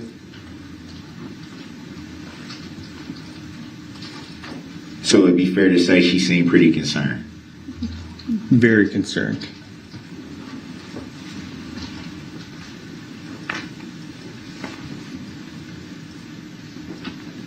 So why would you not immediately leave at that point?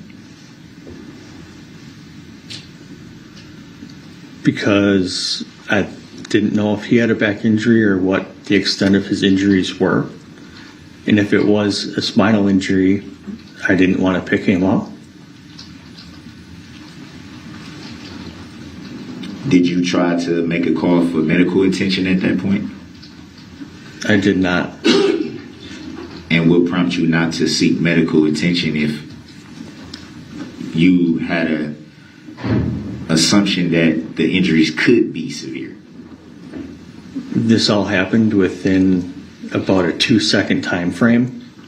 I mean, it was so fast. Everything was chaotic, and I mean, there wasn't really time to do anything besides trying to see if my kids were okay and try to compose myself to take care of them.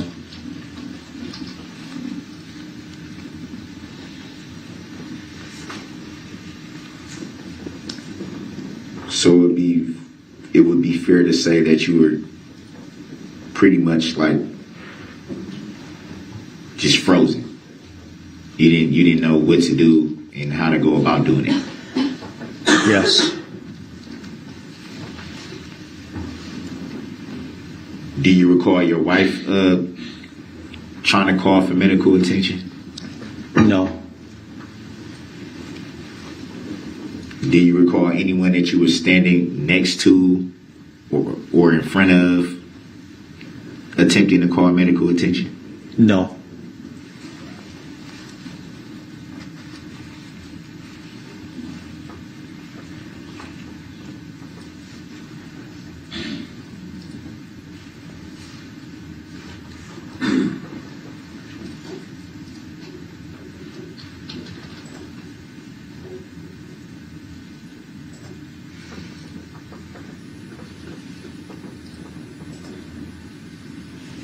Do you recall saying in the summarized report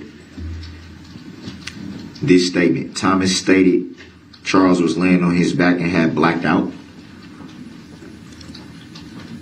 To my recollection, yes. You recall saying that to the officer? I recall my son saying that. Do you recall making that statement to the officer that interviewed you? No, I do not.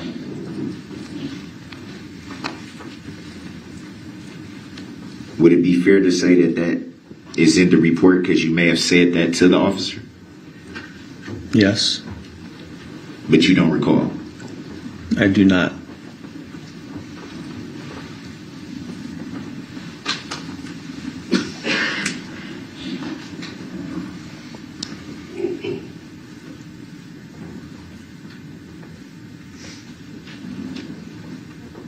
Did you see any other children struck by the vehicle? The band. Any other children?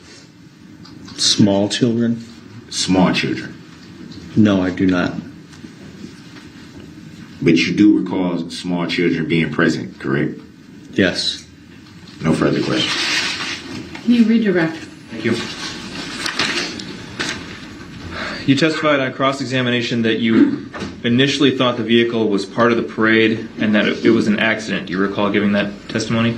Yes. Did you continue to think that it was an accident? Objection. Hearsay. No, I did. Hold on. Overruled. He may answer. Once the vehicle kept going after hitting the band, I realized that it was not a part of the parade. What about the vehicle's path of travel led you to that realization? The speed that it had accelerated.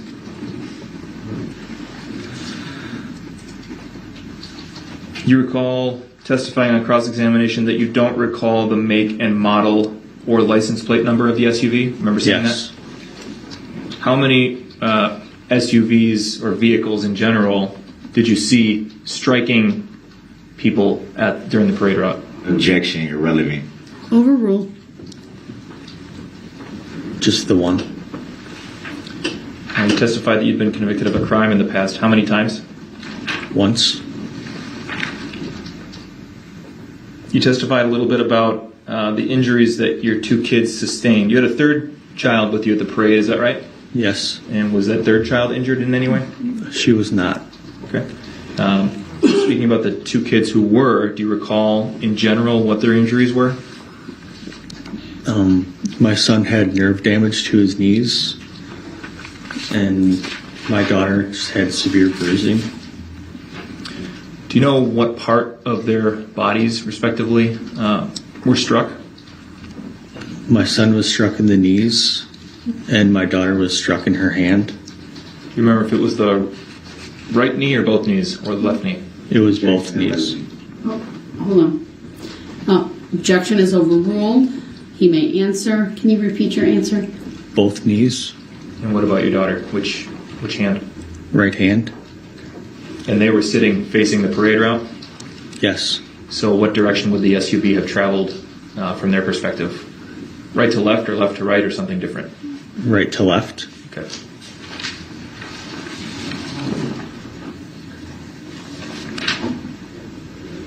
I think we're all set. Thank you, Your Honor. All right, thank you, sir. You may step down. Thank you.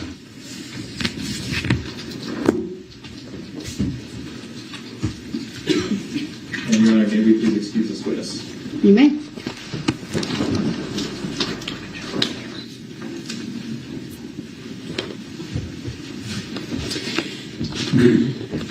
This will be our last witness today. I will have the instruction for the jury before I excuse you. Do not begin your deliberations and discussion of the case until all the evidence is presented, and I have instructed you on the law regarding the public records of any party or witness in this case. Any information you obtain outside the courtroom could be misleading, inaccurate, or incomplete. Relying on this information is unfair because the parties would not have the opportunity to refute, explain, or correct it. Do not communicate with anyone about this trial or your experience as a juror while you are serving on this jury. You are excused for the evening. We'll see you tomorrow morning. All rise for the jury, please. All right, thank you. Be seated. Anything else we need to address today from the state? Your Honor, the defendant did raise an issue where he cited 3 cases regarding jurisdiction of this court to hear this matter. I have had the opportunity to review those 3 cases. I am able to address those now if the court wishes. I'd like to address them tomorrow morning. I frankly need to read them, so. All right, anything else from the state? No, thank you, Judge. Mr. Brooks? Just so I'm clear, on these subpoenas where it says you are further required to bring with you the following, do I leave that blank or what should I put there, just so I'm clear? I can't give you advice on that. I only wanted you to understand that witnesses would not generally have their police reports or statements made. Those are usually kept by the police department. And so you would need to subpoena the custodian of the police records in order to get additional, copies of that. If you think there's something else that they have that would be in their possession and that's relevant to this case, that would be different. So I hope that adequately answers your question. I don't understand, but If there's something specific, you can ask the state if there's some follow-up based upon the discovery that you have.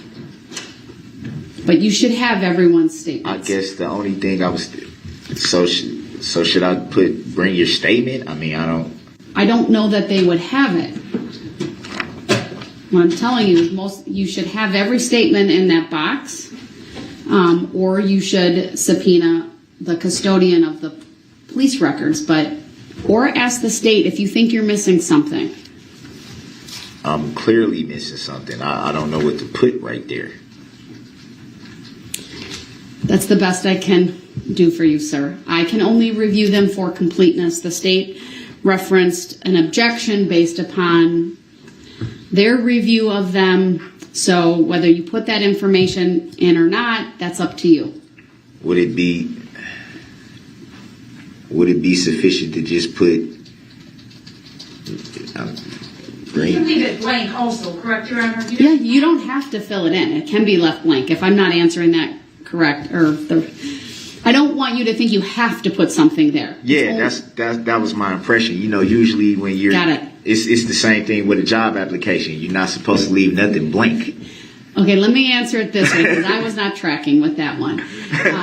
You only fill that out if there's something specific as it relates to this case that you want them to bring. You're not required to, though. Okay.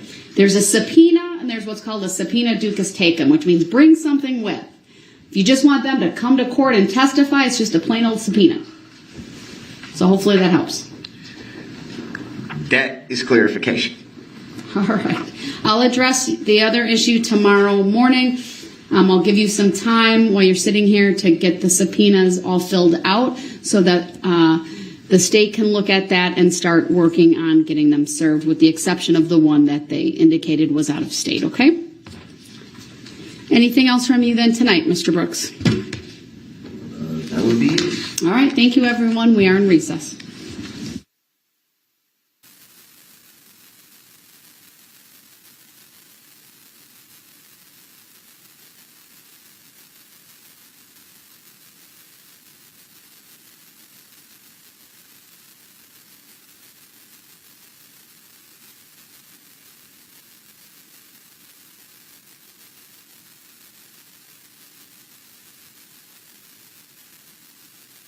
Everyone, court will call State of Wisconsin versus Darrell E. Brooks, case number 21 CF 1848. May I have the appearances, please?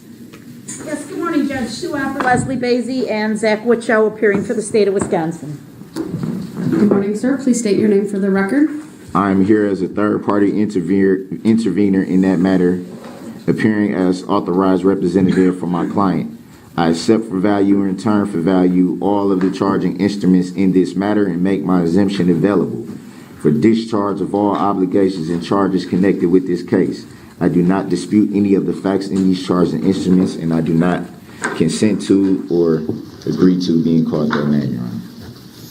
All right, the record should reflect that the individual known to this court as Darrell Brooks is appearing in person in custody. He is also in civilian or street clothing, in a suit and tie, also wearing a mask.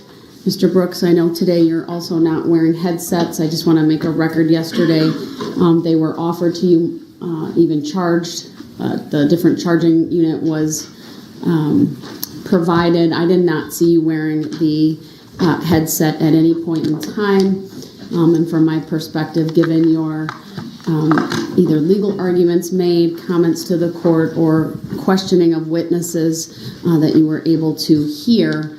But I just feel it important, given that you raised that issue, to put that on the record. I do want to address the case law that was filed by Mr. Brooks. I have a question, sir, because you had indicated there was this United States v. Lopez. I had looked up a case. I don't know if it's the one that you were referring to. I asked you if it was from 1995. You thought it was. Have you been able to look through your documents to tell me which United States versus Lopez you were referring? I have not, but I also cited Hagens versus Levine as well, 415 U.S. 3, or I think you may have corrected I was able that. to find Higgins versus Levine and Malo versus United States. I also found a case that is captioned United States versus Lopez at 514 U.S. 549. That's a case from, it was decided in 1995. It had to do with in part, with the Jurisdiction. No, it had to do with a provision in the federal statutes regarding the gun safe free zone and whether that was constitutional or not. It was a criminal case, but nonetheless, that was one of the major issues in that case. So I don't know if that's the case you were referring or not. And without a citation, it's hard for me to know. So that's why I'm asking you if you have any other information about that case. I can possibly look on a break, but my understanding of that particular case was dealing with the specifics of subject matter and personal jurisdiction, which is why it was brought up for the record, which is something that I have been doing adamantly, is asking for the court to provide verified proof of jurisdiction, which I have not been provided with as of yet. Court's not required to do that, sir. I understand what your objection is. It's been noted for the record multiple times. And the previous rulings of the court stand. I see no reason to revisit those issues, or what we call legally a motion for reconsideration, even if I were to take your reference to these cases as a request to reconsider based on a new legal argument. The cases that I reviewed don't support that. I do want to give the state an opportunity to at least make a record as to their position, and then I'll give you the last word if you want to make a legal argument to the contrary. I do. All right, so go ahead. I believe Attorney Basie, you were going to do that. I was. Your Honor, I did review the U.S. versus Lopez, the Lopez case that you cited at 514 U.S. 549. As the court already indicated, it deals with the Gun-Free School Zone Act, which is a federal offense. The court found that that Congress exceeded its authority under the Commerce Clause, and therefore there was no jurisdiction. I don't find any analogy between that case and this case. Again, I'm not sure if that is the Lopez case that the defendant was referring to. With regard to Malo versus United States, this was a case involving an accident that the plaintiff had with an employee of the U.S. Postal Service who was driving a U.S. postal truck, and the issue became whether or not there was a valid claim against the U.S. Postal Service as a result of a claim filed against the employee, and the court held that there was not, and therefore jurisdiction was not conferred to the United States. Again, not a case that is on point with any issue that's been raised in this case. And finally, Higgins versus Levine at 415 U.S. 533. Again, this is one in which the district court was found to have had jurisdiction to hear the plaintiff's claim. It was a case in which a New York, state of New York regulation addressed New York's ability to recoup some payments from AFDC, I believe. And there was a claim that violated the Equal Protection Clause of the 14th Amendment. The court did find that the district court did have jurisdiction to hear the plaintiff's claim. Again, I did not find any verbiage from any of these three cases that would raise any type of argument in this case that this court does not have jurisdiction to hear this case. Thank you. Mr. Brooks, your response. Yeah, I respectfully object to that. It's clear in both of those cases that ultimately those cases were called correct by the Supreme Court in that both cases ended up being voided because there was no jurisdiction. Same thing in this case, how it applies is this court has yet to prove that it has jurisdiction. It has not been proven. There's been no certified document paperwork. There's been no proof. There's been no response to the demand for the statement of particulars. There's been no response to we haven't even established that the plaintiff is a living human being and not an entity. There's so many things that have yet to even be proven. And again, if both cases that were just cited were voided by the Supreme Court for lack of jurisdiction, how is this case any different?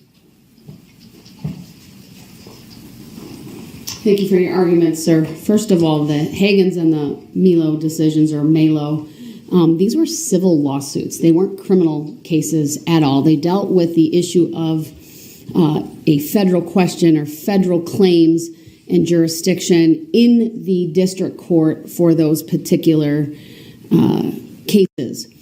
There's nothing that's applicable to a criminal case in state court for this court to even find they're relevant.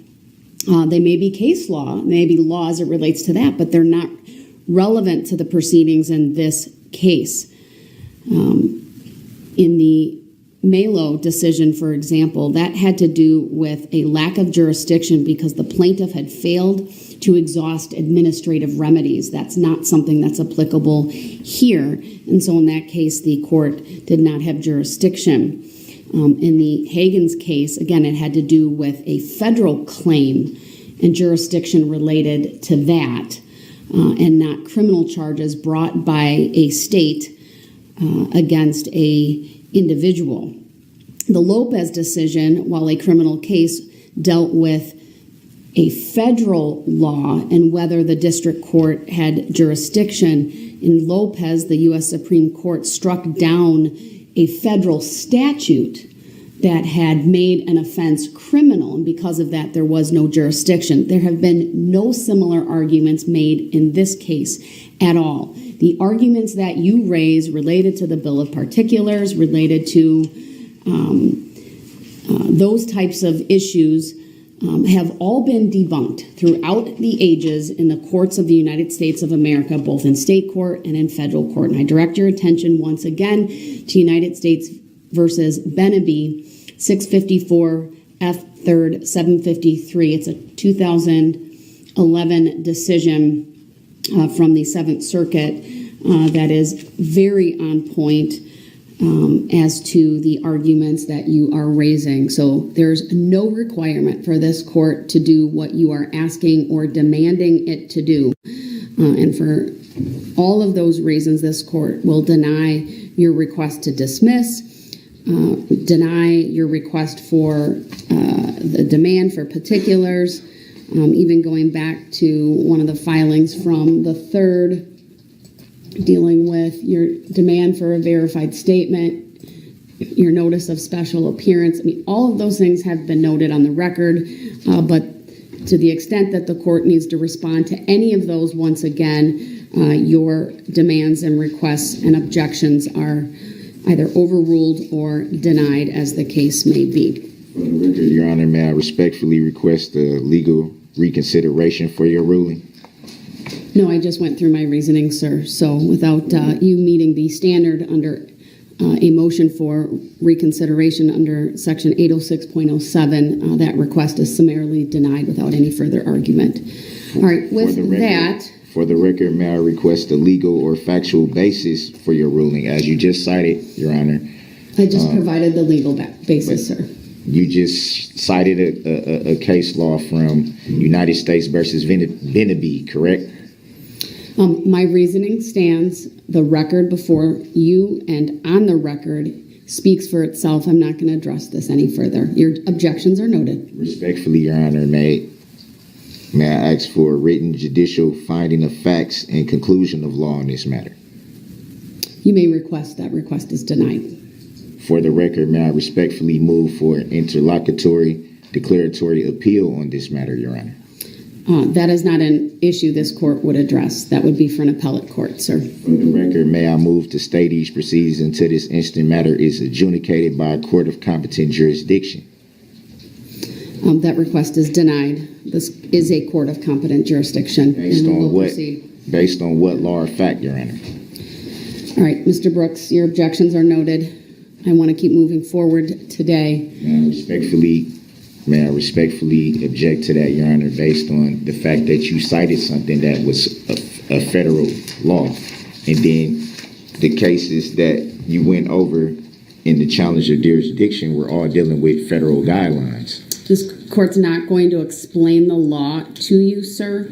I've cited the law, but I just direct you to those decisions. I believe they speak for themselves, and your request for any further articulation by this court as to the basis for the court's decision is denied.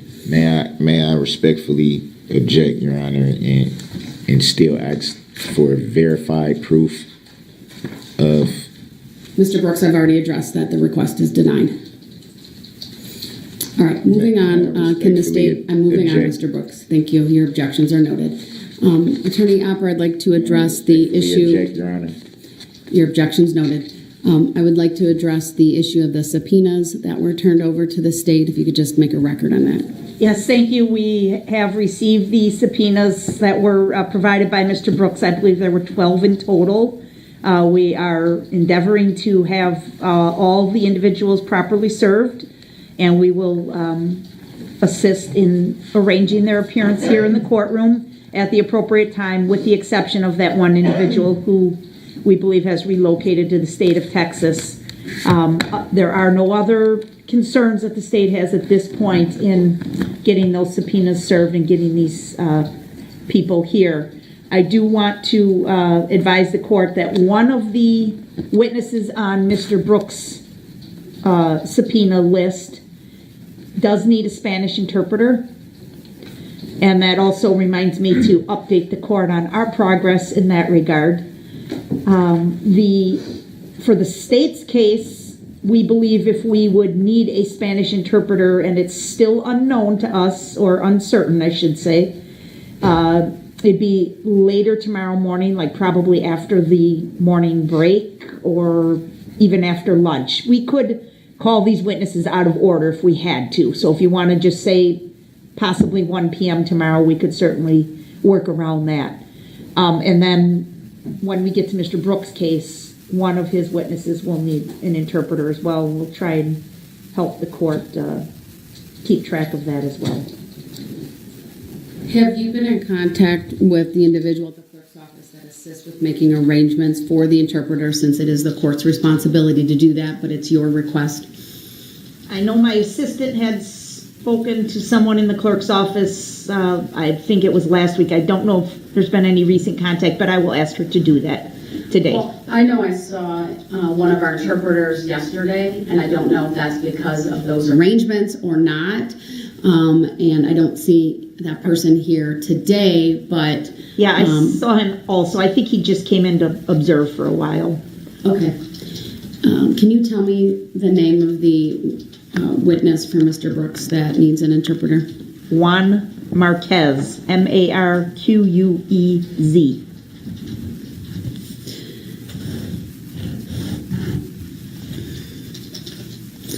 And this, can you just give me a little bit more background? What I'm contemplating is, because I need to make arrangements for the interpreter, is perhaps we could have that person brought the same time the other witness needs an interpreter, and do those witnesses, depending on how long they take, it may or may not be back to back, but maybe there'd be a witness in between, just for court efficiency and to make sure we have an interpreter available. Yes, I understand, and we could potentially call him out of order. He is in the group with the same group that we would need Spanish interpreters for. That would be the Catholic community of Waukesha. So we're projecting to get to that testimony tomorrow morning for our case.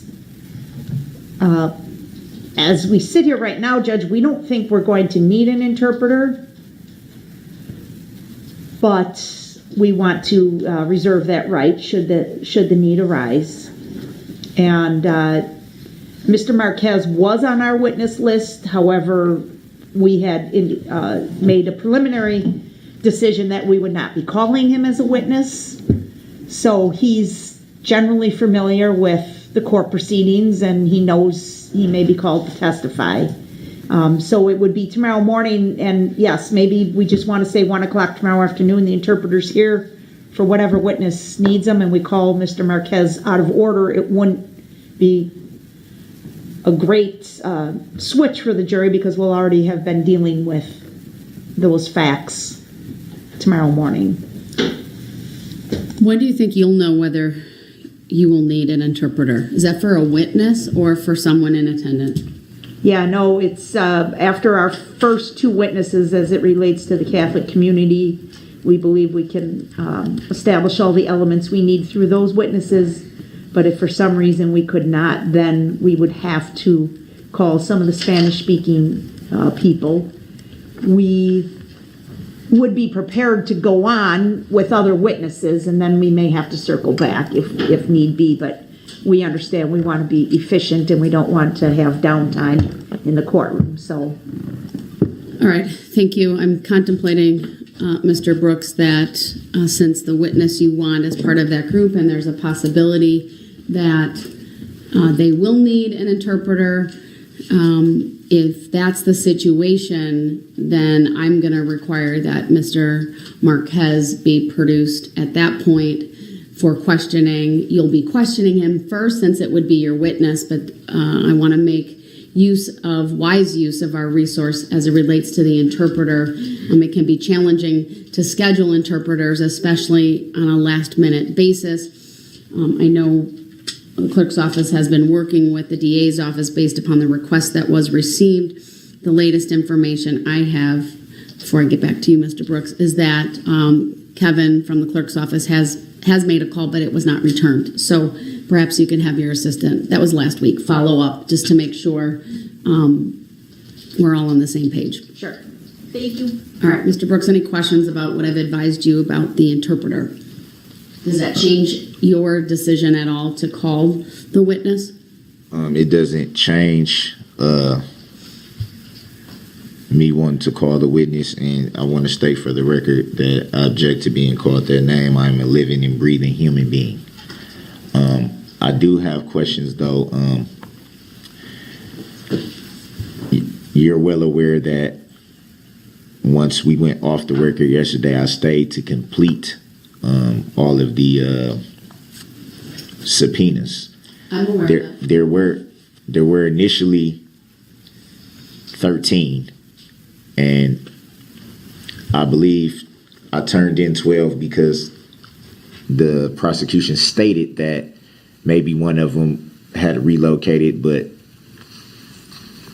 there was just a little bit more clarification that I didn't have yesterday about that whole situation, if they relocated or how that would play into them being subpoenaed. So, is there a question as it relates to that, or just you're making that record? I'm making that record, and also I wasn't sure yesterday, and maybe I should have asked before we went off the record, should I have just turned in all 13 subpoenas that I had and then just wait to see what more information could have been learned from that? You can certainly give them the 13th subpoena, and we can make a further record later if need be.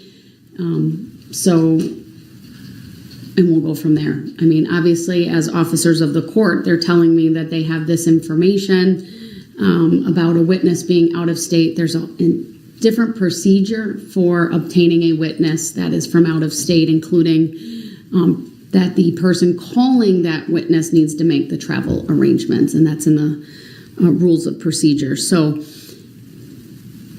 but it's up to you if you want to turn that one over so that it's officially one that you turned over, given that you had been given that information and then the subpoenas needed to be refilled or filled out again, I'm certainly willing to have that turned over to them, and at a later point, a further record can be made if needed.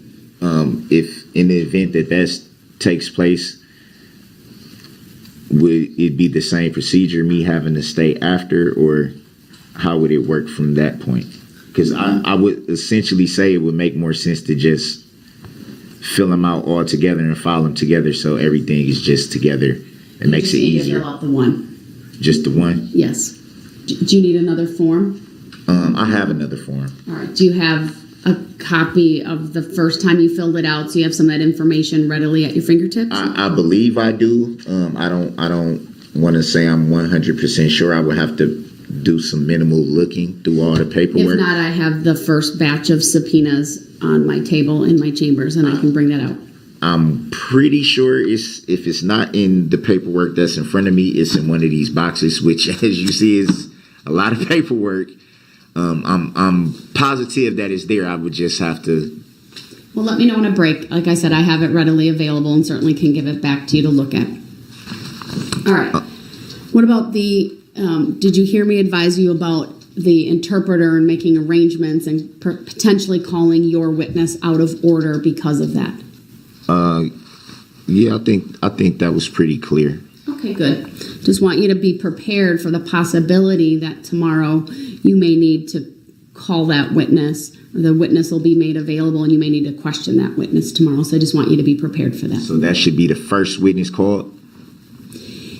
It would be out of order. It would still be during the state's case in chief, but if we have the interpreter here, because they need it, because they're not clear yet if they need that interpreter or not, if they use the interpreter and the interpreter's here, and then I'm going to also ask that they make arrangements to have Mr. Marquez available so that the interpreter, we can wisely use the interpreter resource and call those individuals, if not back to back, within short order of one another. Sometimes we have to give the interpreter a break and a rest. So that's why it might not be back to back. But in any event, you should be prepared potentially to question that witness. If they don't call the interpreter and the interpreter's not here and we haven't made arrangements, then I'm going to work with my staff and the clerk's office to make sure we have an interpreter during your case. You'll just need to tell me where in the 12 you want to call that person so I can better schedule. In the 13. Well, you have 13, but one's an out of state, so I'm told. But all right, very good. All right, anything else from the state then? No, that was it for today, Your Honor. All right, Mr. Brooks, anything other than what we've already talked about? Yeah, I don't know if the clerk received 2 ICF forms that I submitted. I don't know if anything. I can check my electronic inbox. Let me just do that real quick and see if there's anything there.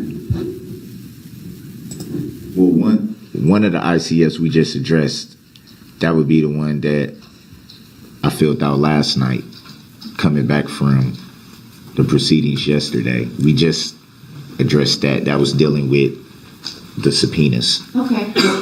All right. I don't see it. I'll make sure that my staff knows to look for it, and when we get it, it'll be uploaded, and then we can address it at a break. The other one was dealing with asking for my court docket sheet. What do you mean by that, sir?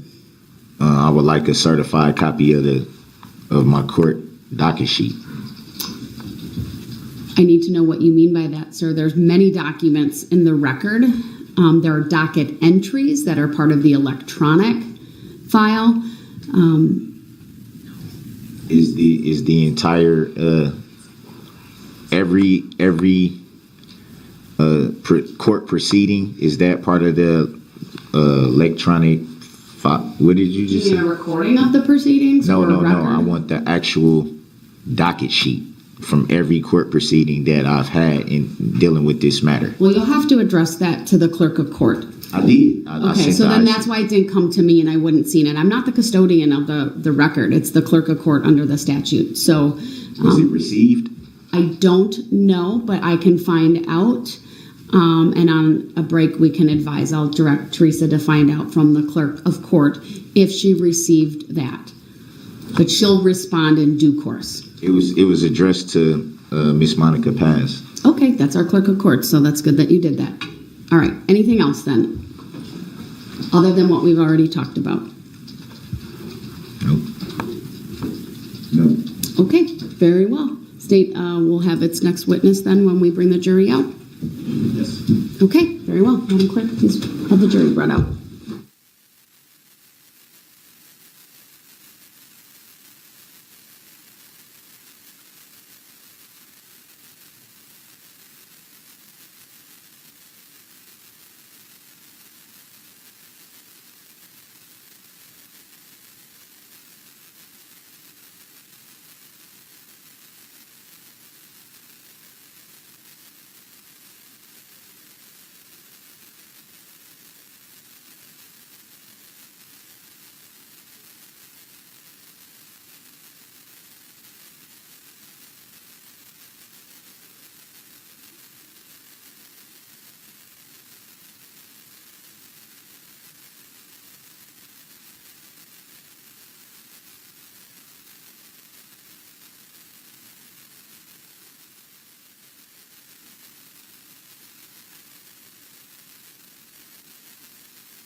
Thank you, everyone. Please be seated, and good morning, ladies and gentlemen.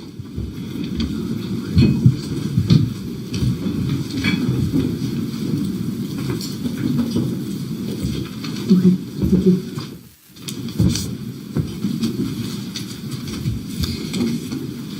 All right, the state may call its next witness. Thank you. The state calls Kelly Grabow.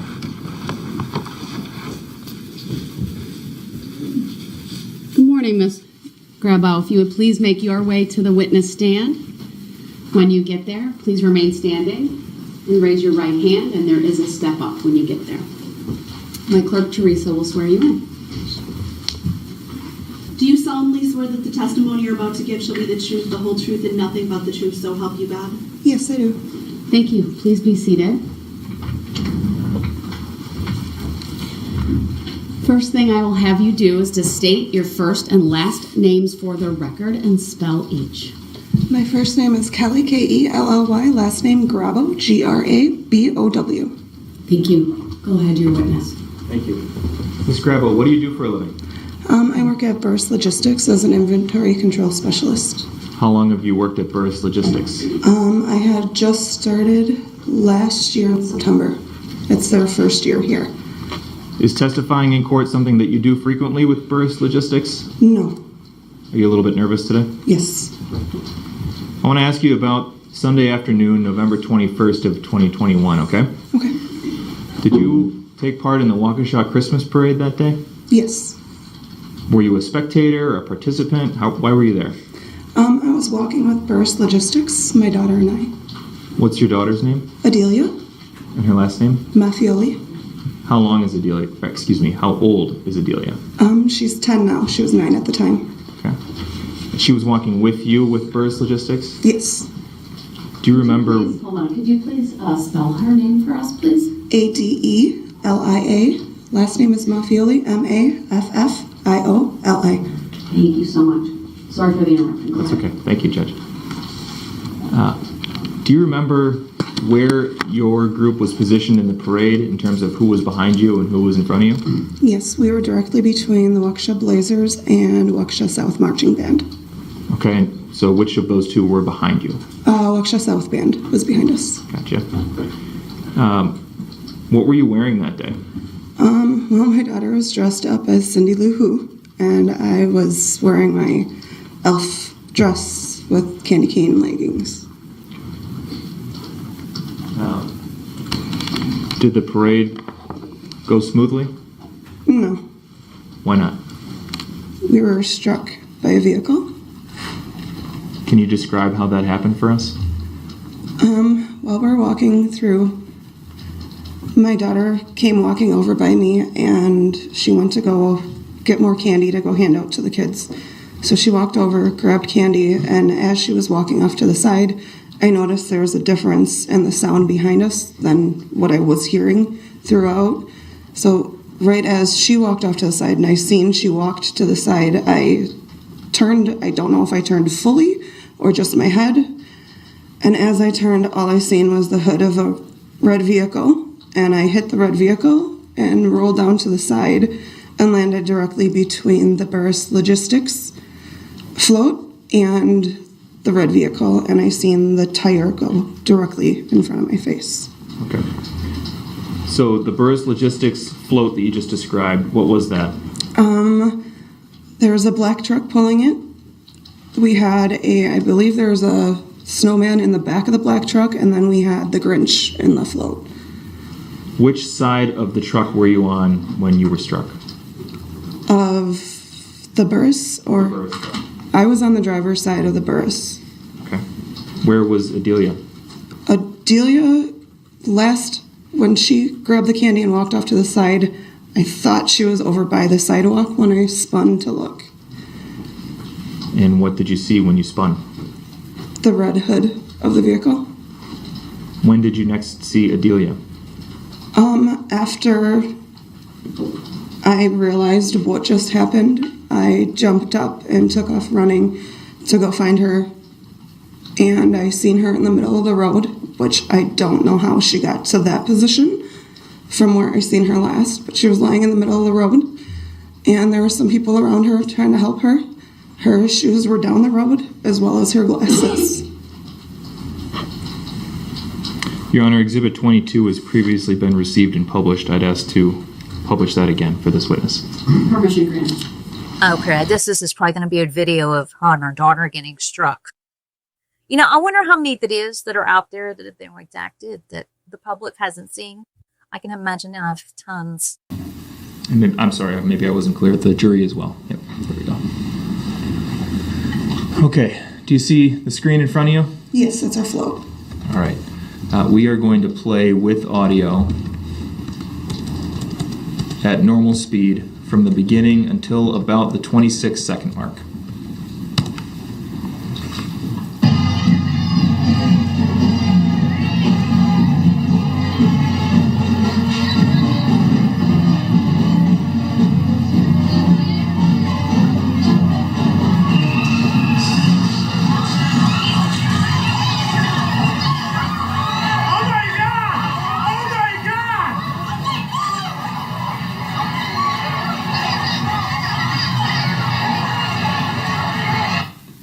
And we paused at 27 seconds. Ms. Grabow, did you see yourself in that video? Yes, I did. What about Adelia? Did you see her?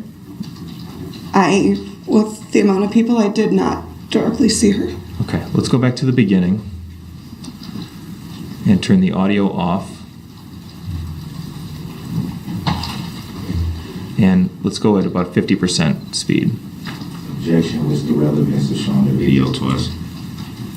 Overruled. Grounds. It's relevant. Grounds. And we'll play from the beginning.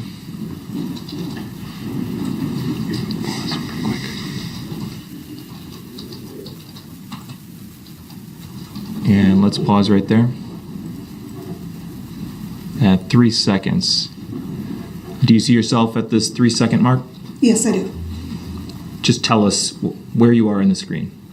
We're directly in front of the Black Shirt Band banner.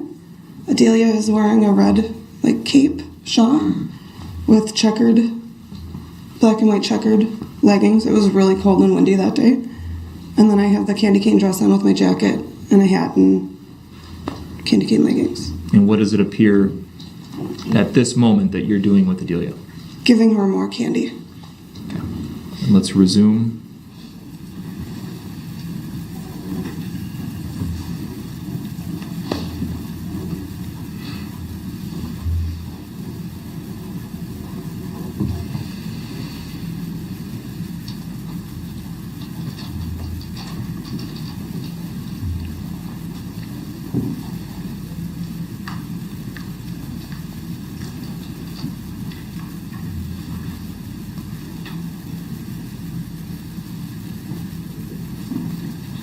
Pause.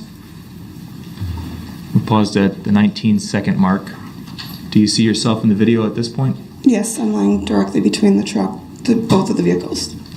The screen in front of you is a touch screen. Would you mind circling yourself? Your Honor, I'd ask to to save the screen of 22 and mark it as 22. I think we're on P.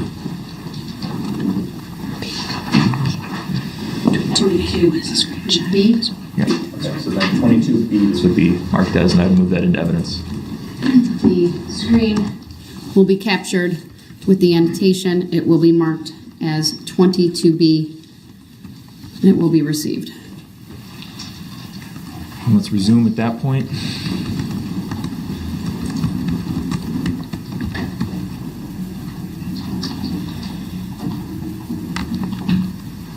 Pause. And we've paused at 24, and we can take that screen down now. What did we see you doing at the end of the video there? I was lying between the vehicles. Did you get up at some point? Yes. Okay, and then? Ran directly to my daughter. What injuries, if any, did you sustain as a result of being struck by that SUV? I think there's like ligament damage in my knee as well as my hand. I did have some bruising and some road rash on my knees. Were you treated at a medical facility? Waukesha Memorial Hospital. The night of the incident? It was way later. I went in because I rode in the ambulance with my daughter. I refused to go anywhere else besides stay with her the entire time. So I stayed with her. We rode 2 children's. In the ambulance, they did check me in the ambulance and see that I was stable and okay to do what I was doing. So I stayed with my daughter at Children's Hospital, and I did not want to leave her until I knew she was at home in bed safe. What injuries, if any, did Adelia sustain? Massive bruising all up and down her back. She had a broken hand, road rash all on her face. That is heartbreaking. You know, they were probably so excited to do the parade together. I loved how they got dressed up in similar outfits. A mother-daughter outing at the holidays, crushed by a narcissist maniac. All the questions I have. Thank you. All right, thank you. Do you have any cross for this witness? Yes.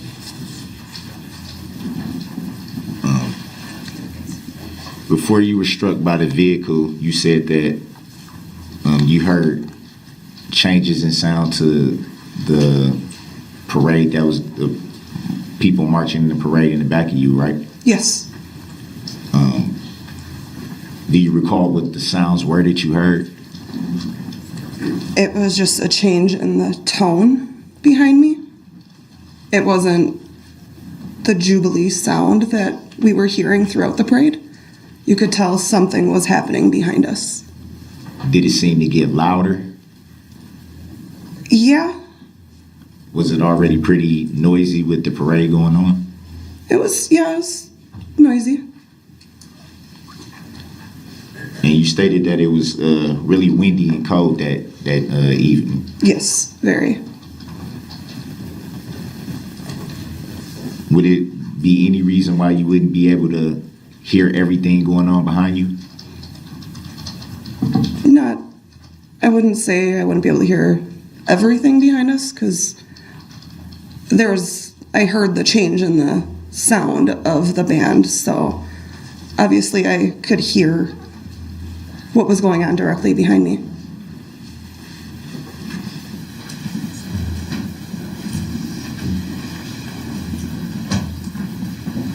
vehicle that struck you, do you recall seeing a driver? No, I seen the red hood of the vehicle. That's all I seen. So you didn't see the driver or anybody in the vehicle? No, again, I just seen the red hood as it ran into me. No license plates or? Nope. You recall how fast the vehicle might have been traveling when you were struck? It had to have been going at decent speed. As I said before, I did see the rear tire going past my face, and it all happened extremely fast. So you don't recall? With the chaos that was going around that day, no, I do not remember exactly.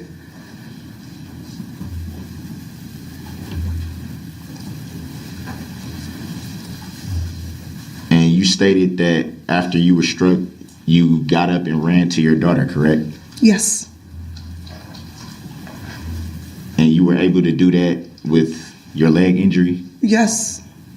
I guess that would be the adrenaline going through your body at that moment in time. It did give me the strength to run to my daughter.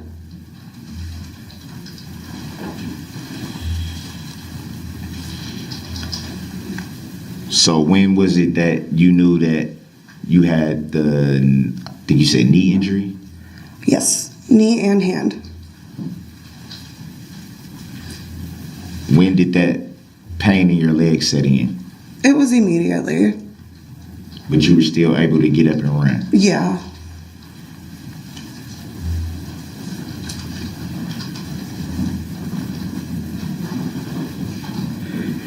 Do you recall how long before you received medical treatment?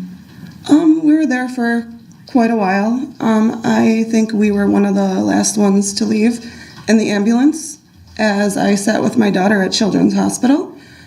After I got her home, where I knew she was safe and secure, I then my sister took me to Waukesha Memorial Hospital at, I would guesstimate that was probably around 2 in the morning, right around there, after I knew my daughter was safe. So it's fair to say that you waited a little bit before you tended to yourself? I attended to my daughter prior to myself to make sure my daughter was safe, yes. She's about ready to come over that edge after him, and I am so here for it. Do you recall how long you were treated? I'd probably say about 2 hours I was at the hospital. Did they give you any pain medication or? I was taking ibuprofen and Tylenol. That is it.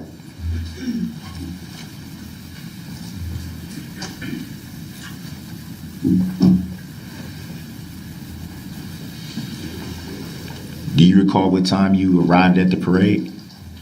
Well, since we were walking with the parade, we had to be there early. We staged probably around 3, I would say. I think it was. See, any person with empathy would have passed on questioning a witness whose child was hit, but Brooks just can't help himself. He is completely clueless to how this helps the jury with convicting him. And were you able to see what the vehicle did after you were struck? No, my only attention at that point in time was to find my daughter and attend to my daughter. So you didn't see the route that the vehicle traveled or anything after that? I seen the aftermath after it went through. That was it.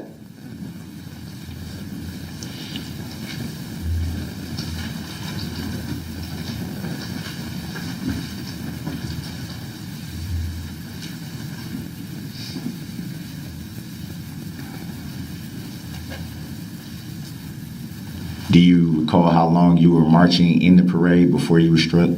I do not recall how long we were there.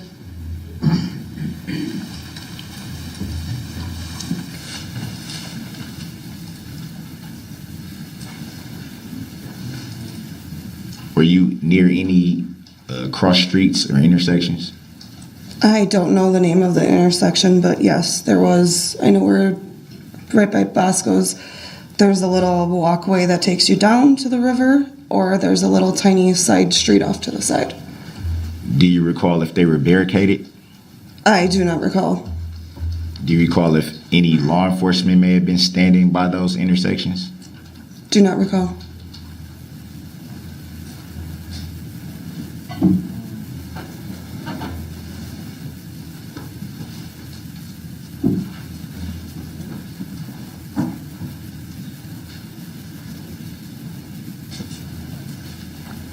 Do you recall any reports coming over any radios by law enforcement? I do not recall that. The only thing I heard after we were hit was shots fired. So you did hear shots fired. Did that I come don't from? know if it was directly from a cop or if it was people running. Did you hear the shots? I did not. So after you were struck, it would be fair to say that it got louder than what it was before. After, in the middle of the complete chaos, yes.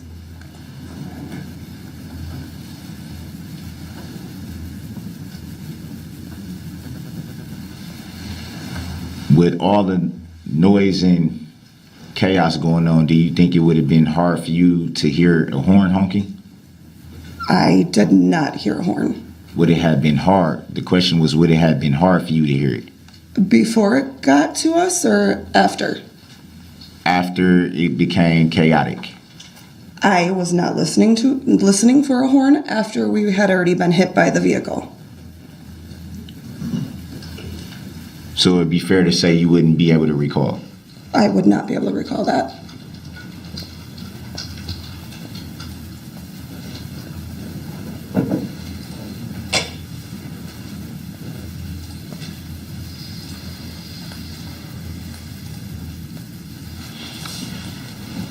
Did you file any claim in this incident? What do you mean by claim? Did you file a report as an injured party in this matter? Yes.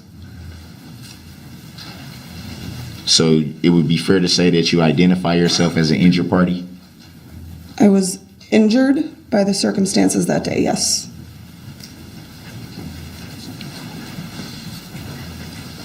Do you recall the officer that you reported your claim with? I do not recall.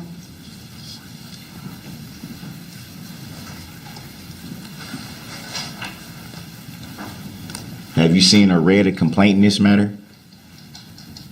What do you mean by that? Have you seen a written complaint or read a written complaint in this matter? Objection. Grounds. Mr. Brooks, are you referring to the criminal complaint in this case or something else? I'm referring to something else, the complaint. Well, then I'll sustain the objection. As to the form of the question, it's vague. May I respectfully ask on what grounds, Your Honor? It's vague. Next question, or rephrase. Do you know of any complaint being filed in this matter? Objection. Vague. Grounds. Sustained. Grounds. As to the form of the question.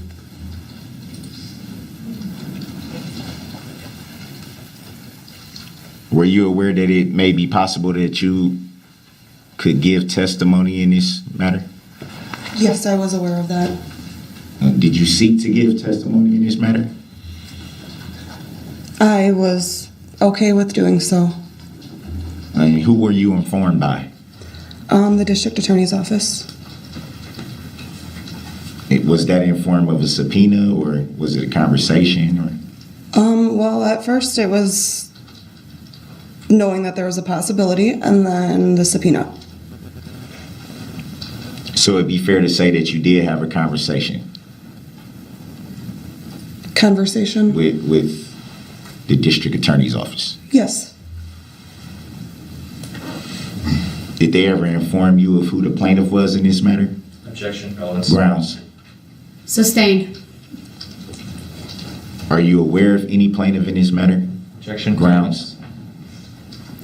Relevance. Grounds. Sustained.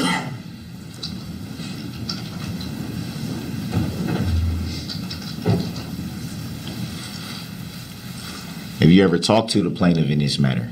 Ever seen the plaintiff in this matter? Objection. Relevance. Grounds. Sustained under 906.11. Mr. Brooks, You need to move on to a new topic or I will close the cross-exam. I will move on. It has to be some type of ground stated other than relevancy or anything like that. The real ground should be put on record, Your Honor. We all deserve to know. The jury deserves to know. It's not relevant. Move on.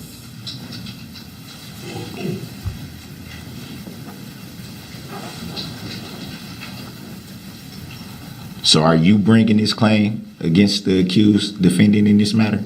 Objection, vague. Grounds? Sustained. On what grounds, Your Honor? It's vague. That's the form of the question.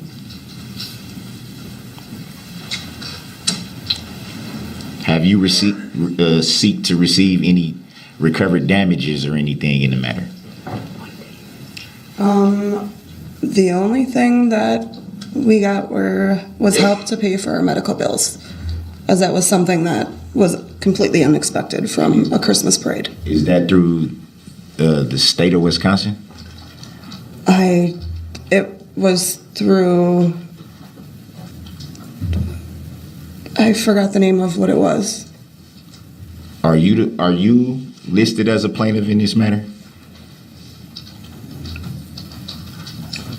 Am I listed as a plaintiff in this matter? Are you a plaintiff? Did you file the claim? Objection, That's a relevant. compound question. Sustained as to the form of the question. Mr. Brooks? Did you file the claim? 90611. Move on. You've already asked about whether she filed a report. Move on.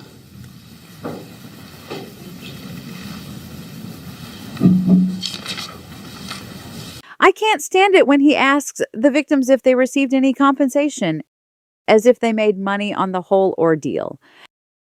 It's called the Waukesha Foundation, and they provided assistance to the victims of Darrell Brooks.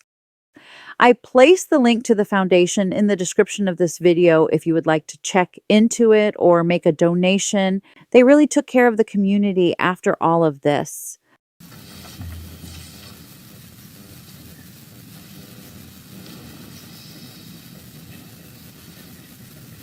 Do you see the state of Wisconsin president in court? Objection, grounds. Sustained under 90611. I warned you to avoid that topic or I would cease cross-exam, so I'll give you one more opportunity to ask a different line of questioning.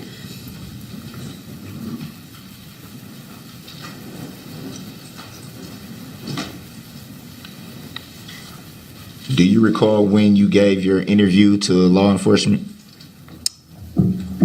It was a few days after.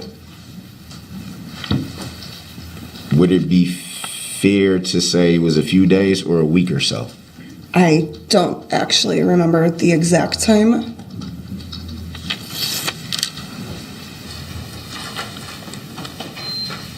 Do you remember being interviewed by Detective Jeffrey Adent? I remember being interviewed. I don't remember what the officer's name was.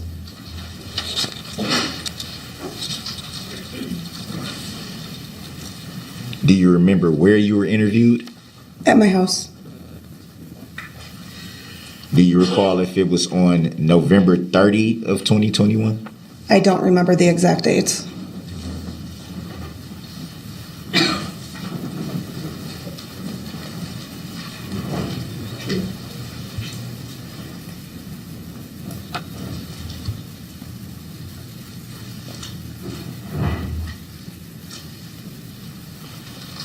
Can you recall why it took a little bit for you to be interviewed by law enforcement? I'm guessing because of how many people were injured throughout this parade. It did take a while to get around to everybody. Did you seek to be interviewed in any way? I don't think I seeked, but I did inform them that I was injured, as well as my daughter. But you don't recall calling any law enforcement or attempting to file a report? Law enforcement that was there at the parade took people's name and it all ended up going to them. Did you follow up in the days after? I don't recall if I did.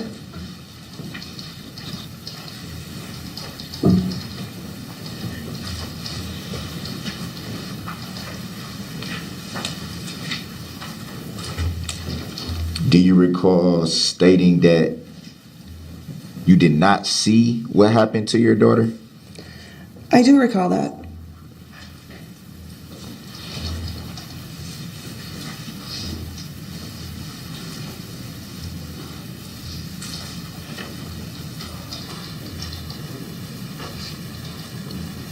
Do you recall being left a business card by Dr. Darrell L. Williams, PhD? Yes, I do.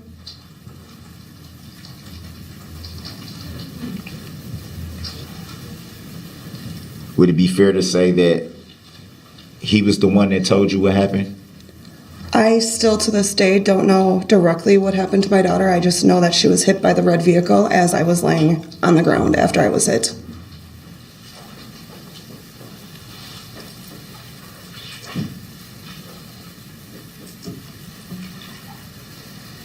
So it would be fair to say if you didn't see what actually happened to your daughter, you didn't see what happened to anyone else. Objection. Grounds. Characterization of the Grounds. Sustained as to the form of the question. Would it be fair to say that it was difficult to see if anyone else was struck? From the position I was in, I seen a tire going in front of me, so no, I did not see directly anywhere besides the tire going in front of my face. So it would be fair to say that you didn't see anyone get struck besides yourself? It would be kind of difficult to see beyond that. No further questions. Can you redirect? Can I just clarify, Ms. Grabow? The last time you saw your daughter before you got struck, where was she? Objection. Irrelevant. Overruled. She was walking over, or she came over by me to get more candy to pass out, and she was walking off to the sidewalk to hand out more candy. Sidewalk on which side of the Burris float? Objection. Hearsay. Overruled. That would be to the driver's side so to the left. Okay. And then you got struck. And where's the next place that you saw Adelia? I seen Adelia. Overruled. She didn't see anything. It's not hearsay, Mr. Brooks.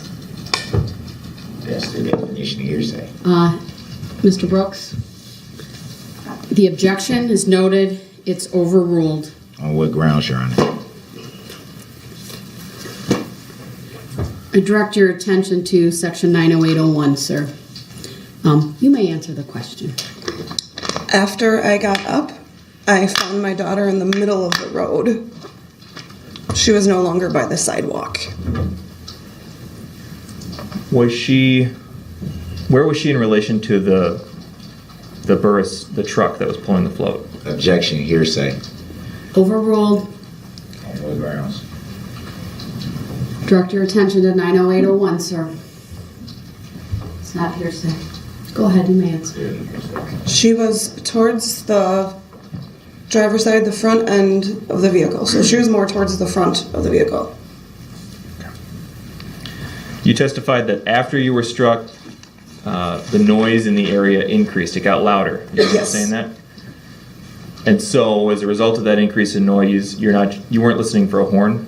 No, Okay. What about before you got struck? Did you hear the sound of a horn? I did not. Hearsay. It's not hearsay. Overruled. Would you just repeat your answer, please? I did not hear a horn. Thank you. You're doing fine, but if there is an objection, let me rule on it first, just so we're not talking over each other, okay? Thank you. And I'm all done, Judge. Thank you. All right, thank you. All right, you may step down. Thank you.